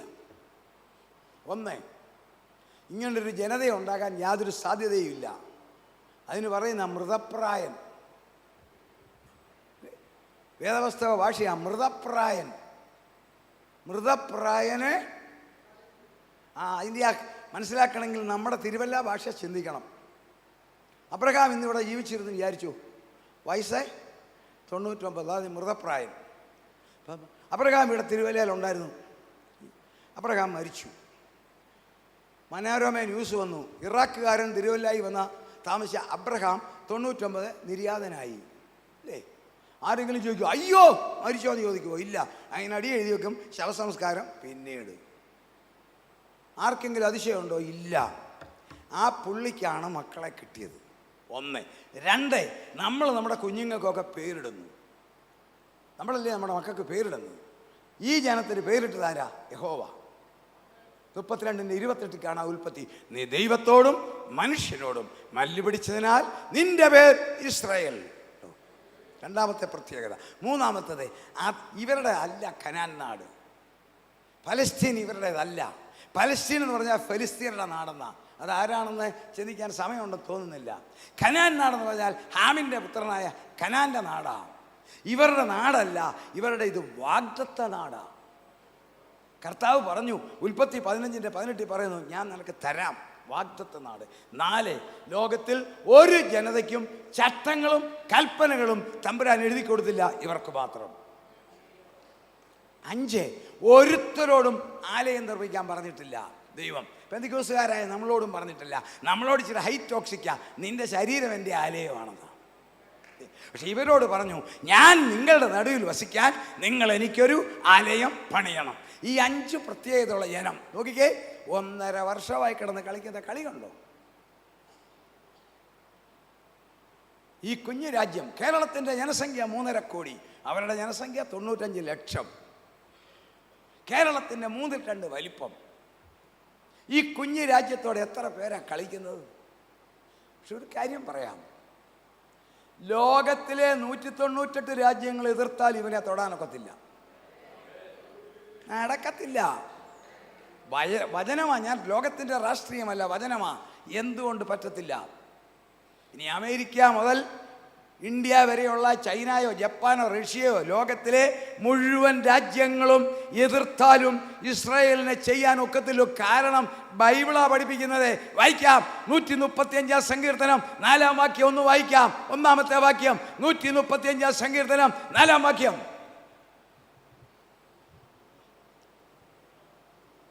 യഹോവ യാക്കോബിനെ തനിക്കായിട്ടും ഇസ്രായേലിനെ തന്റെ നിക്ഷേപമായിട്ടും തിരഞ്ഞെടുത്തിരിക്കുന്നു. ദൈവത്തിന്റെ നിക്ഷേപമാണ് ഇസ്രായേൽ. ഇനി 2, ഒരു പടി കൂടി കടന്നു വരിക. യെരമ്യാ പ്രവചനം 31-ാം അധ്യായം 35-ാമത്തെ വാക്യം വായിരേ. യെരമ്യാ പ്രവചനം 31:35. സൂര്യനെ പകൽ വെളിച്ചത്തിനും. സൂര്യനെ പകൽ സിസ്റ്റം പറയുക തമ്പുരാൻ, ഈ ഭൂമിയുടെ സിസ്റ്റം. സൂര്യനെ പകൽ വെളിച്ചത്തിനും ചന്ദ്രനെയും നക്ഷത്രങ്ങളുടെയും വ്യവസ്ഥയെ രാത്രി വെളിച്ചത്തിനും നിയമിച്ചവനും കടലിലെ തിരകൾ അലറുവാൻ തക്കവണ്ണം. നമ്മൾ പാടും, അലകൾ പടകിൽ അടിച്ചെന്നല്ലേ. ഈ കടലിലെ തിരയടിച്ച അമ്മാമ എന്നാ ഗുണം? തമ്പുരാൻ ഇതിന് കടലിൽ തിര വെച്ചിരിക്കുന്നത്. അതിൻ്റെ ഗുണം ഇന്ന് ഉച്ചയ്ക്ക് ഞാൻ ഇവിടുന്ന് അനുഭവിച്ചു, നിങ്ങളും അനുഭവിച്ചു കാണും വീട്ടിൽ നിന്ന്. കടലിൽ തിര പൊങ്ങുമ്പോൾ ഓക്സിജൻ തിരക്കകത്തോട് കയറും. ആ വെള്ളത്തിൽ ഓക്സിജൻ കയറും. ശാസ്ത്രം കണ്ടുപിടിച്ചു, ആ തിര താഴെ സമുദ്രത്തിലോട്ട് ചെല്ലും. മത്സ്യങ്ങൾക്ക് ഓക്സിജൻ കിട്ടും, അത് ജീവിക്കും, അത് വളരും. അതിനെ പിടിച്ച് 450-500 രൂപ വില കൊടുത്ത് നമ്മൾ മേടിച്ച് വറുത്തും പൊരിച്ചു ഉച്ചയ്ക്കും കഴിച്ചില്ലേ? അതിനാ കടലിലെ തിര, അല്ലാതെ തിര നശിപ്പിക്കാനില്ല. ദൈവത്തിൻ്റെ കരുതലോർത്ത് ദൈവത്തെ സ്തുതിച്ചാട്ടെ. കടലിലെ തിരയെ പൊങ്ങുവാൻ തക്കവണ്ണം. അടുത്ത വാക്യം, അതിനെ ഇളക്കുന്നവനും സൈന്യങ്ങളുടെ യഹോവ എന്ന നാമമുള്ളവനായ യഹോവ ഇപ്രകാരം അരുളി ചെയ്യുന്നു. ഈ വ്യവസ്ഥ, ഈ സിസ്റ്റം എന്റെ മുമ്പിൽ നിന്ന് മാറിപ്പോകുന്നുവെങ്കിലേ ഇസ്രായേൽ സന്തതിയും സദാകാലം എന്റെ മുൻപിൽ ഒരു ജാതിയാകാതെ വണ്ണം മുടിഞ്ഞു പോകുമെന്ന്. അപ്പോൾ കടലും കരയും സൂര്യനും ചന്ദ്രനും ഭൂമിയിലുണ്ടോ, ഇസ്രായേലും കാണും. ഇത്രയും ബുദ്ധിയുള്ള ഒരു ജനത ലോകത്തിലില്ല. ആറ്റം ബോംബ് മുതൽ കുഴിബോംബ് വരെ കണ്ടുപിടിച്ച പുള്ളികളാണ്. കുഴൽക്കിണർ മുതൽ പാരസെറ്റമോൾ വരെ കണ്ടുപിടിച്ചവരാ. എല്ലാ കണ്ടുപിടുത്തവും കണ്ടുപിടിച്ചു. ബുദ്ധിമാന്മാരാ. ഒരു ബുദ്ധികേട് മാത്രം, രക്ഷകനെ കണ്ടുപിടിച്ചില്ല. സ്വന്തത്തിലേക്ക് വന്നു. അങ്ങനെ ഒരു ബുദ്ധികേട് മാത്രം പറ്റി. എങ്കിലും തമ്പുരാൻ അവരെ കളയത്തില്ല. അവർ കുത്യമെങ്കിലേക്ക് നോക്കണം. നോക്കണമെങ്കിൽ കർത്താവ് പറഞ്ഞു, ഞാൻ എൻ്റെ പിതാവിൻ്റെ നാമത്തിൽ വന്നു, നിങ്ങളെന്നെ കൈക്കൊള്ളുന്നില്ല, മറ്റൊരുത്തൻ സ്വന്തം നാമത്തിൽ വന്നാൽ കൈക്കൊള്ളും. 10 സംഭവം ഈ തലമുറയിൽ നടക്കും. ഇസ്രായേലിനോടനുബന്ധിച്ച് അത് വേഗം പറഞ്ഞ് നിർത്താം. ഇനിയും ഇസ്രായേൽ ചെയ്യാമെന്നൊരു പരിപാടി കണ്ടോ? അതാണ് എതിർ ക്രിസ്തു വെളിപ്പെടാനുള്ള കാരണം. 1, ഈ ഭൂമിയിൽ സ്വർഗത്തിലെ ആക്ഷൻ. ഭൂമി തകർന്ന് തരിപ്പണമാകും. ഭരണകൂടങ്ങൾക്കൊന്നും ചെയ്യാൻ മേലാത്ത വിധത്തിൽ ഇത് ഉഴുതുമറിച്ചതുപോലെ ഈ ഭൂമിയാകുമ്പോൾ എല്ലാ ഭരണകർത്താക്കളും മടുത്തു മാറുമ്പോൾ ഒരുവൻ വരും, ഞാൻ ശരിയാക്കാം. പൈശാചിക ശക്തിയിൽ മിസ്രൈമ്യ മന്ത്രവാദികൾ ചെയ്തതുപോലെ പൈശാചിക ശക്തിയിൽ സാറ്റലൈറ്റ് പിടിച്ചു പൊക്കി വെക്കും, ഇന്റർനെറ്റ് പുനഃസ്ഥാപിക്കും, റോഡുകൾ പുനഃസ്ഥാപിക്കും. ഡെവലിക് പവർ അറിയാമല്ലോ. മന്ത്രവാദികളുടെ ശക്തി ചെയ്തതുപോലെ ചെയ്യുമ്പോൾ ലോകത്തിലെ ഭരണകർത്താക്കൾ പറയും ഇവൻ തന്നെ ദൈവം. സ്തോത്രം. ഇവൻ തന്നെ ദൈവം. അപ്പോൾ ഇസ്രായേൽ ഒരു കാര്യം ചെയ്യും. അവർ പറഞ്ഞു കഴിഞ്ഞു, ഞങ്ങളെ അവർ പറഞ്ഞ വാക്ക് ശ്രദ്ധിക്കുക, ഞങ്ങളെ കണ്ടമാനം ഉപദ്രവിച്ച് പബ്ലിക്ക് പറഞ്ഞതാ. നിങ്ങൾ എത്ര പേര് ആ ന്യൂസ് കേട്ടിട്ടുണ്ടെന്ന് എനിക്കറിയത്തില്ല. ഞങ്ങളെ കണ്ടമാനം ഉപദ്രവിച്ച് നിക്കക്കള്ളിയില്ലാതെ വന്നാൽ ഞങ്ങളൊരു പ്രയോഗം നടത്തും. ആ പ്രയോഗത്തിൻ്റെ പേര് കേട്ടോണം, സാംസൺ ഓപ്ഷൻ. അവർ പറഞ്ഞതാ, ഞങ്ങൾ സാംസൺ ഓപ്ഷൻ നടത്തും. സാംസൺ എന്നാ നമുക്കറിയാം, ശിംശോൻ. പെലിസ്ത്യരെ പിടിച്ചുകൊണ്ട് പോയി ഗസയിൽ കൊണ്ടുപോയി കണ്ണ് കുത്തി പൊട്ടിച്ച് അവനെ ഡാൻസ് ചെയ്യാൻ നിർത്തിയപ്പം അവൻ പറഞ്ഞു, ദൈവമേ, എൻ്റെ കണ്ണിന് പ്രതികാരം ചെയ്യാൻ നഷ്ടപ്പെട്ട ശക്തി എനിക്ക് ഒരിക്കൽ കൂടി തരണമേന്ന് പറഞ്ഞ് തമ്പുരാൻ കൊടുത്തു. ദേവാലയത്തിൻ്റെ 2 പില്ലർ എടുത്ത് താഴോട്ട് കളഞ്ഞു. അതിനകത്തിരുന്നവരും അവനും മരിച്ചു. ഇതിനെ കാണിച്ചുകൊണ്ടാണ് അവരിട്ടിരിക്കുന്ന പേരാണ് എന്താണെന്നറിയാമോ? സാംസൺ ഓപ്ഷൻ. എന്താണെന്നറിയാമോ? അതിശക്തമായ ആറ്റം പ്രതികാര ശക്തി. ഞങ്ങൾ സാംസൺ ഓപ്ഷൻ അടിക്കും. അടിച്ചു കഴിഞ്ഞാൽ എവിടെല്ലാം ചെല്ലുമെന്ന് ഞങ്ങൾ അറിയത്തില്ല. അവരത് ചെയ്യും. സഭ എടുക്കപ്പെടും. ഈ ഒരു ഭാഗത്ത് ഇങ്ങനെ വരുമ്പോൾ തീവ്രവാദികൾ നോക്കിക്കേ, തീവ്രവാദികൾ ശക്തമായി അമാസ് എല്ലാവരും വിചാരിച്ചു അമാസ് തീർന്നു. ഇല്ല, അമാസ് തീരത്തില്ല, തീരാൻ പോകുന്നില്ല. ഹിസ്ബുള്ള തീരത്തില്ല. ഇന്നത്തെ വാർത്ത അമേരിക്ക അവിടെ എടുക്കുമെന്ന ഒരു പണിയും നടക്കത്തില്ല. കുറച്ച് അമേരിക്ക പട്ടാളക്കാരെ കൊണ്ട് ചാടിക്കും. ഇതൊന്നും തീരത്തില്ല.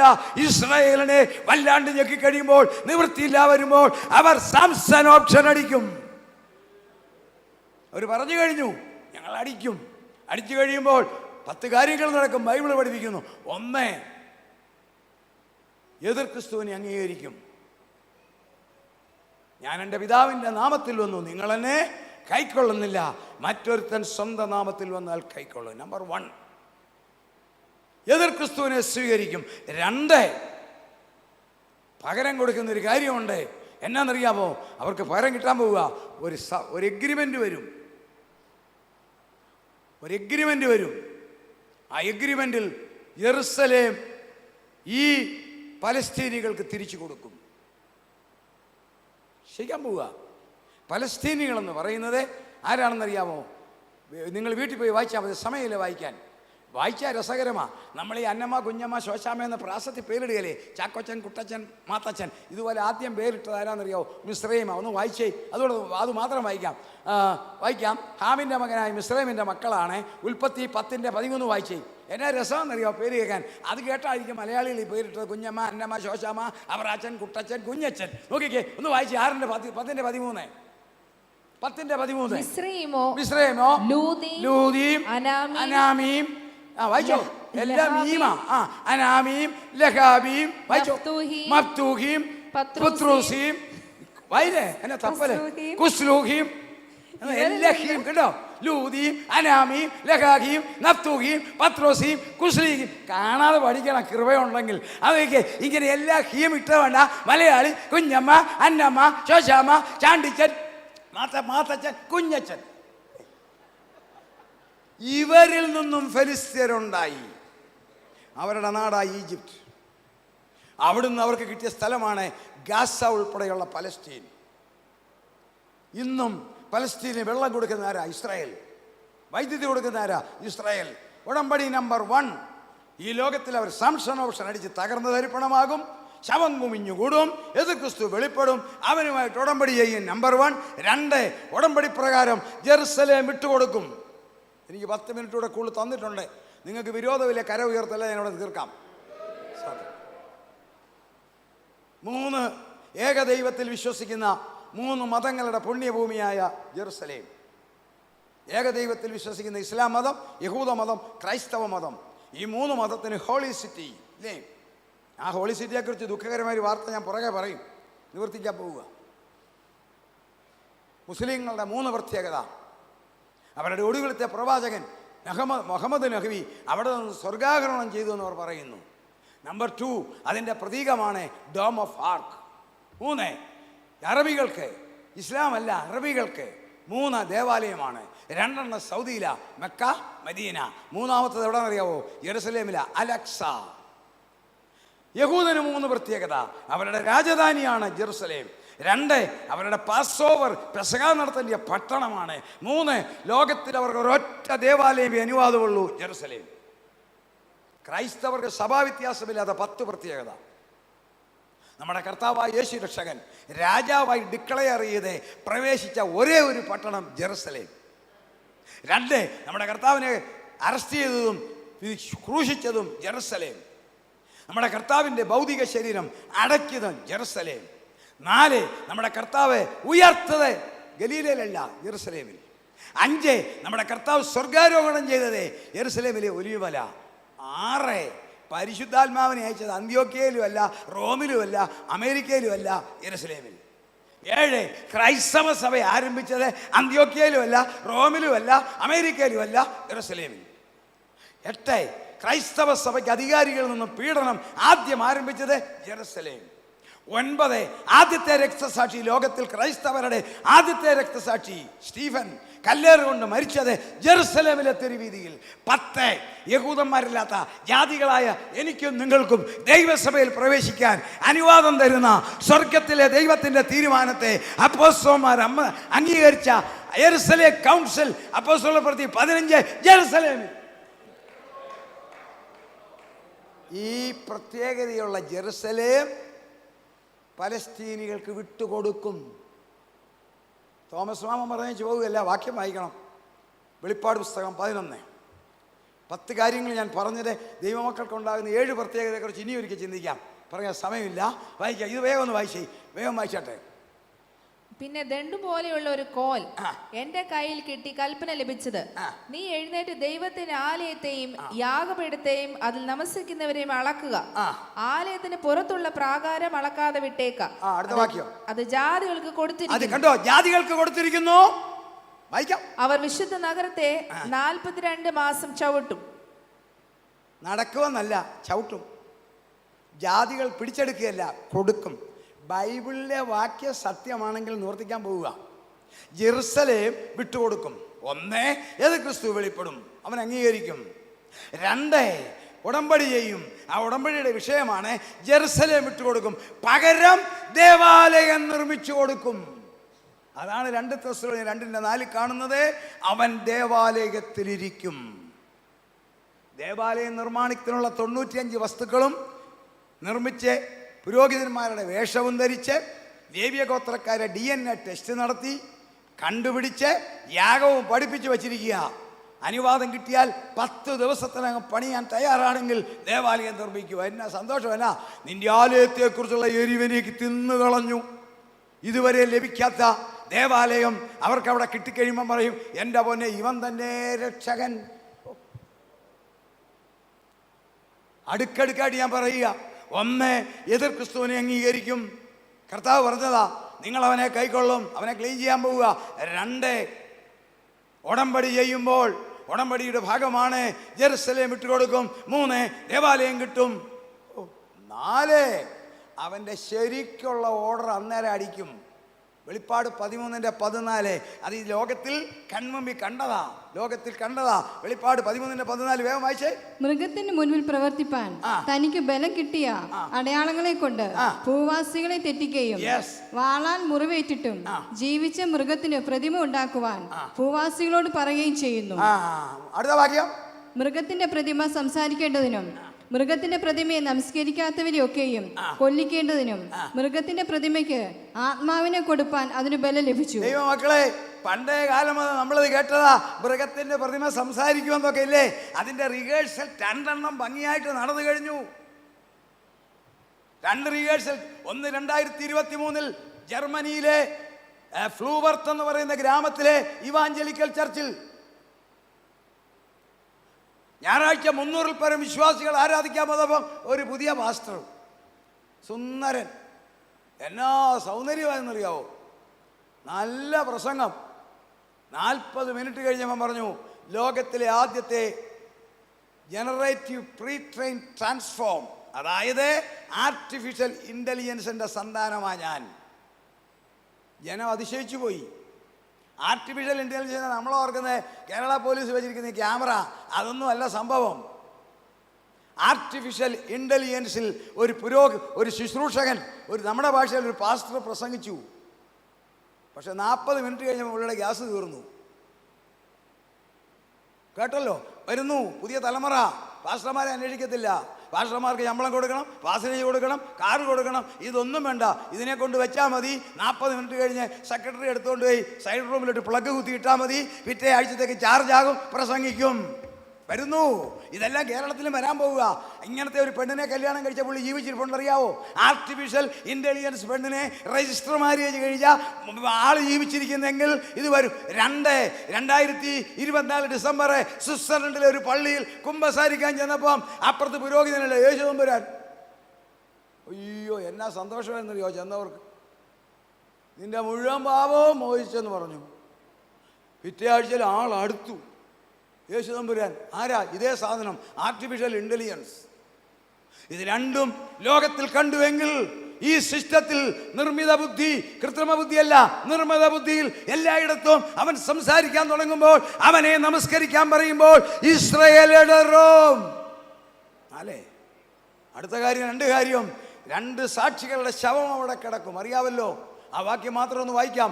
11:8 വാക്യം വായിക്കാം. വെളിപ്പാട് 11:8.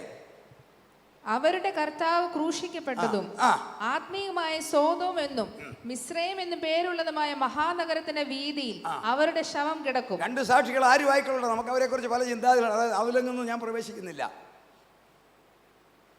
2 സാക്ഷികൾ എതിർ ക്രിസ്തുവിന്റെ പോലീസ് വെടിവെച്ച് താഴെയിടും. അടക്കത്തില്ല. എല്ലാവരും ഒന്ന് കണ്ടോളാൻ. എന്നോട് കളിച്ചാൽ ദൈവമാ, എന്നോട് കളിച്ചാൽ ഇങ്ങനെ ഇരിക്കും. ഇനിയത്തെ വാക്യം വായിക്കുമ്പം ഇത് സത്യമാണെന്ന് തെളിയിക്കാൻ രാജു പൂവക്കാല പാഷയുടെ അനുവാദത്തോടെ ഞാനൊരു കാര്യം പറയാം. 1 മിനിറ്റ് നേരത്തേക്ക് എല്ലാവരുടെയും കയ്യിലുണ്ടല്ലോ മൊബൈൽ. ഈ ഗൂഗിൾ ഒന്ന് ഓൺ ചെയ്ത് പ്ലീസ്, ധൈര്യത്തോടെ ചെയ്തു. ഞാനിനി അടുത്തത് ശരി പറയുന്നത് തെളിയിക്കാൻ പോവുക. ഗൂഗിൾ ഒന്ന് ഓൺ ചെയ്ത് വെച്ചോളാം. ഇനിയൊന്ന് വായിച്ചേ 11:8. അവരുടെ കർത്താവ്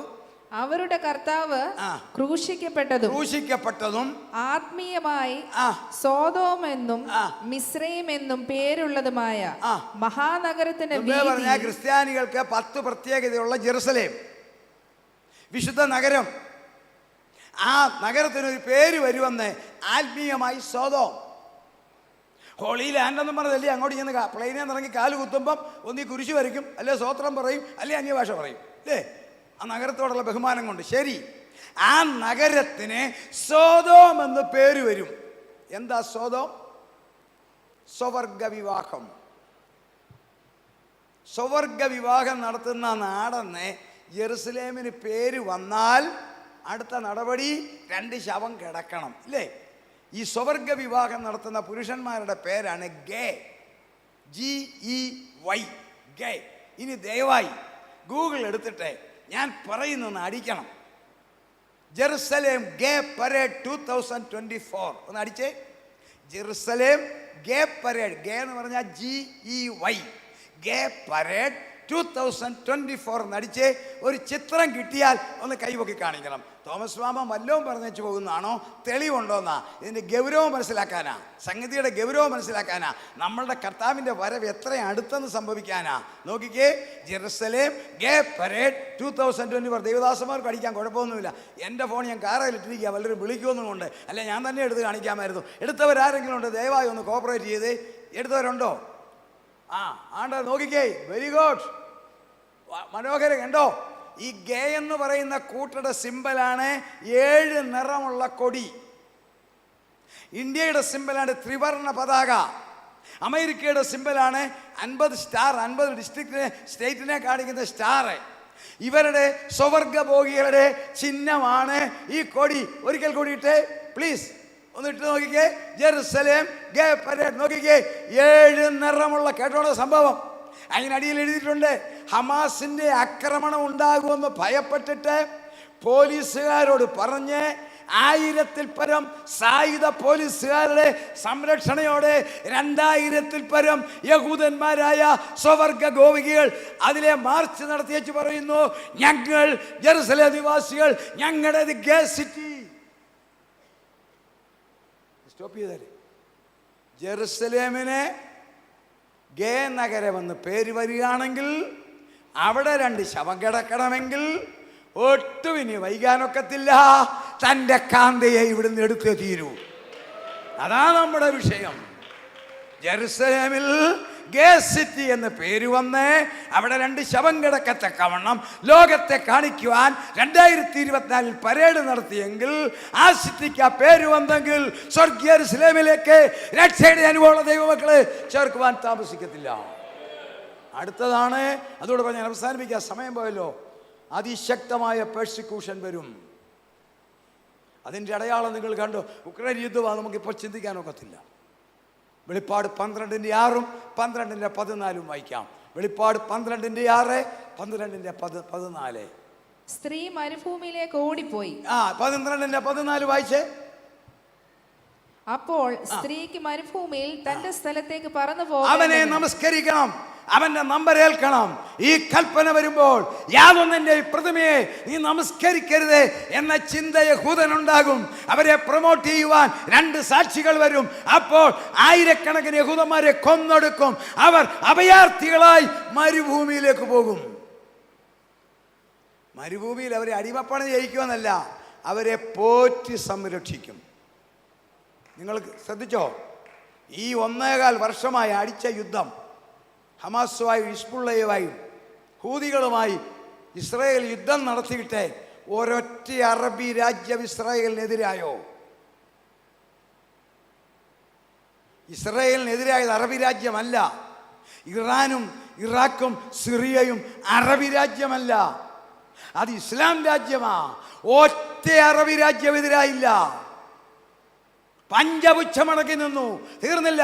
ദോഹ മധ്യസ്ഥനായി ചെന്നു, ഈജിപ്റ്റ് മധ്യസ്ഥനായി ചെന്നു. കാരണം തമ്പുരാൻ ചിത്രം മാറ്റാൻ പോവുക, ഇവരെ സംരക്ഷിക്കും. വ്യക്തമായി പറയുന്നു. അടുത്ത സംഭവമാണ്, കർത്താവ് വന്ന് നമ്മളെ എടുത്തു. 7 വർഷം കഴിഞ്ഞു. ഏത് ക്രിസ്തുവിനെ ഇല്ലായ്മ ചെയ്യുമ്പോൾ കർത്താവ് മടക്കി വരുത്തും. അവിടെ വ്യക്തമായിട്ട് എഴുതിയിട്ടുണ്ട് എവിടുന്ന് മടക്കി വരുത്തും. വായിക്കാം. യെശയ്യാവ് 11:11 എവിടുന്ന് മടക്കി വരുത്തും. വായിക്കാം. യെശയ്യാവ് 11:11. അന്നാളിൽ കർത്താവ് തന്റെ ജനത്തിൽ ശേഷിച്ചിരിക്കുന്ന ശേഷിപ്പിനെ അശൂരിൽ നിന്നും, അസിറിയൻ സാമ്രാജ്യം, മിസ്രൈമിൽ നിന്നും, പടിഞ്ഞാറൻ ഈജിപ്റ്റ്, പത്രോസിൽ നിന്നും, കിഴക്കൻ ഈജിപ്റ്റ്, കൂഷിൽ നിന്നും, എത്യോപ്യ, ഏലാമിൽ നിന്നും, ഇറാൻ, ഷിനാരിൽ നിന്നും, ഇറാഖ്, ഹമാത്തിൽ നിന്നും, സൗദി അറേബ്യ, ദുബൈ, ഒമാന്, UAE, ബഹ്റിൻ. വായിച്ച അടുത്ത വാക്യം. അവൻ ജാതികൾക്ക് ഒരു കൊടി അല്ലല്ല, ഉയർത്തി ഷിനാരിൽ നിന്നും ഹമാത്തിൽ നിന്നും സമുദ്രത്തിലെ ദ്വീപുകളിൽ നിന്നും വീണ്ടുകൊള്ളുവാൻ 2ാം പ്രാവശ്യം, 1ാം പ്രാവശ്യം കൈനീട്ടി 1948 മെയ് 14 അത്തി തളിർത്തു.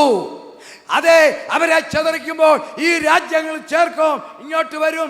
സക്കറിയാവ് 13:6 12:10 രക്ഷകൻ ആരാന്ന് നോക്കുമ്പോൾ കുത്യവനെ കാണുമ്പോൾ ഏകജാതനെ കുറിച്ച് വിലപിക്കുന്നത് പോലെ വിലപിക്കുമ്പോൾ 10ാമത്തെ സംഭവം, ദാവീദിന്റെ വീണുപോയ കൂടാരത്തെ പണിയും. ആമോസ് 9:12 അപ്പോസ്തലപ്രവൃത്തി 15:16 ഇസ്രായേലിനെ കൈക്കൊള്ളും. ഇത്രയും നടക്കണമെങ്കിൽ ആദ്യത്തെ നടപടി കുഞ്ഞാടിൻ്റെ കാന്ത മാറണം. കാരണം ഇനി താമസിക്കാനൊക്കത്തില്ല. കാരണം ഈ യെരുസലേമിന് ഗേസിറ്റിന് പേര് വീണ് കഴിഞ്ഞു ഇല്ലേ? ഏകലോക ഗവൺമെൻറ്റിന് യുണൈറ്റഡ് നേഷൻസ് അംഗീകാരം കൊടുത്തു കഴിഞ്ഞു. അടുത്ത തലമുറയ്ക്കുള്ള സമ്മാനമാണെന്ന് പറഞ്ഞു കഴിഞ്ഞു. സംഗതി കണ്ടോ? ഈ മറ്റേ കാര്യങ്ങൾ പറയാനില്ല. പോയി ഉക്രൈൻ ചിന്തിച്ച് അതോടെ ചിന്തിക്കുമ്പോൾ കുറച്ചുകൂടെ ഗൗരവം മനസ്സിലാവും. സോവിയറ്റ് റഷ്യ ഇസ്രായേലിനെ ആക്രമിക്കാൻ റെഡി. അതാണ് ഈ ഉക്രൈൻ യുദ്ധം. ഇത്രയും കാര്യങ്ങളെല്ലാം ഒരു ഭാഗത്ത് റെഡി. അതായത് സഭയെടുക്കപ്പെട്ട് കഴിഞ്ഞ ശേഷം നടത്തേണ്ട കാര്യങ്ങളൊക്കെ റെഡി. അവൻ്റെ പ്രതിമയെ നമസ്കരിക്കത്തക്കവണ്ണം ആർട്ടിഫിഷ്യൽ ഇൻ്റലിജൻസ് വന്നു കഴിഞ്ഞില്ലേ? ലോകത്തെ കാണിച്ചില്ലേ? ഇതെല്ലാം സംഭവിക്കുമ്പോൾ ഒരു കാര്യം ഓർത്തുകൊള്ളുക, ഇതിനകത്തിരിക്കുന്ന അഭിഷേകമുള്ള ദൈവമക്കൾ മാറാതെ ഈ പരിപാടി പൂർണ്ണമാകത്തില്ല. അതുകൊണ്ട് ഇതാ ഈ തലമുറയിൽ അവൻ വരാൻ പോകുന്നു. അവനെ കൈക്കൊണ്ട് അവന്റെ നാമത്തിൽ വിശ്വസിച്ച് അവന്റെ കൽപ്പനയനുസരിച്ച് പാപത്തോട് യാത്ര പറഞ്ഞ് ലോകത്തിന്റെ മോഹത്തെ അടിച്ചമർത്തി വിശുദ്ധിയിൽ അഭിഷേകത്തിൽ സ്വർഗത്തിലെ പവർ വർഷിപ്പ് നടത്തുന്ന സകലരെയും കൊണ്ടുപോകും. നമുക്ക് എല്ലാവർക്കും ഒന്ന് എഴുന്നേറ്റ് നിൽക്കാം. ഒരു പാട്ട് പാടാൻ പോകുന്നതിന് മുമ്പേ 2 മിനിറ്റ് പ്ലീസ് സ്റ്റാൻഡ് അപ്പ്. കർത്താവിൻ്റെ വരവിൽ പോകാൻ ആരെങ്കിലും തയ്യാറായിട്ടില്ലെങ്കിൽ ഇന്ന് രാത്രി പരിശുദ്ധാത്മാ പറയുന്നു, സഹോദര സഹോദരി, മകനെ മകളെ, ഒരുപക്ഷെ ഇത് അവസാനത്തെ ചാൻസ് ആയിരിക്കാം. ലോകരാഷ്ട്രങ്ങൾ കുഴഞ്ഞു മറിയുന്നു, ലോകരാഷ്ട്രങ്ങൾ കുഴഞ്ഞു മറിയുന്നു, എക്കണോമി താഴെ പോകുന്നു, മാരക രോഗം സ്ട്രെപ്പൽ കോക്കസ് അതൊക്കെ ഈ റഷ്യക്ക് വരാനുള്ള സാധനം അതെല്ലാം പടർന്നു കഴിഞ്ഞു. ജെറുസലേമിന് ഗ്യാസിറ്റി എന്ന് പേരും വന്നു. എതിർ ക്രിസ്തു വരുന്നതിന് നിഴലായിട്ട് GTP രംഗത്തിറങ്ങി. ഏകലോക ഗവൺമെന്റിന് യുണൈറ്റഡ് നേഷൻസ് പച്ചക്കൊടി കൊടുത്തു. ഇത്രയും സംഭവിച്ചപ്പോൾ ഒരു കാര്യം മനസ്സിലായി, നമ്മുടെ കർത്താവ് വാക്കുമാറത്തില്ല. ഇന്ന് വരെ ഈ കൃപ പ്രാപിക്കാത്ത ആരെങ്കിലും ഉണ്ടെങ്കിൽ, പവർ വേർഷിപ്പിൻ്റെ കൃപ ലഭിക്കാത്തവരുണ്ടെങ്കിൽ ഇന്നൊരു നല്ല സമയമാണ്, ശാന്തമായ സമയമാണ്. തോമസ് മാമനല്ല, പരിശുദ്ധാത്മാവ് സംസാരിക്കുക. ഞാൻ മതം മാറ്റാനോ സഭ മാറ്റാനോ ഒന്നും വന്നവനല്ല. മിത്രമേ, സ്വർഗത്തിൽ പേരെഴുതാത്ത എന്തെങ്കിലും തട്ടുകേട് കയ്യിലുണ്ടെങ്കിൽ വിട്ടില്ല, എടുക്കപ്പെടത്തില്ല, ഇവിടെ കിടന്നുപോകും, ചെയ്തതെല്ലാം വ്യർത്ഥമാകും. കർത്താവിന് ഇഷ്ടമില്ലാത്ത എന്തെങ്കിലും ചിന്തകളോ പ്രവൃത്തികളോ ഡീലിങ്ങോ കൂട്ടുകെട്ടോ പരിപാടിയുണ്ടോ വിട്ടുകളക, അവൻ വരാൻ പോകുന്നു. ആർക്കെങ്കിലും പ്രാർത്ഥന ആവശ്യമുണ്ടെങ്കിൽ 1 മിനിറ്റ് കര ഉയർത്തുക, പ്രാർത്ഥിക്കാൻ പോവുകയാണ്.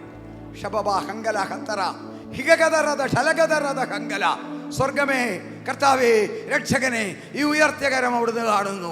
അതാരുമായിക്കൊള്ളട്ടെ, അങ്ങറിയുന്നു, അവരുടെ സ്ഥിതി അങ്ങറിയുന്നു. എന്തിനു വേണ്ടി ഉയർത്തിയോ അടിയൻ അവിടുത്തെ ദാസനെന്നും ഈ കരിസ്മ അങ്ങയുടെ സമ്മേളനമെന്നും തെളിയിക്കുവാൻ ഈ ഉയർത്തിയ കരങ്ങളുടെ മേൽ കൃപ പകരണമേ, യേശുവിൻ്റെ നാമത്തിൽ തന്നെ. കരങ്ങളെ ഉയർത്തിയ ദൈവത്തെ സ്തുതിക്കാം. നമുക്കൊരു പാട്ട് പാടി ദൈവത്തെ ഒന്ന് ആരാധിക്കാം. ഇത് പാട്ട് വേഗം ഒന്ന് പാടിക്കട്ടെ, അറിയാവുന്നവർ ചേർന്ന് പാടണം.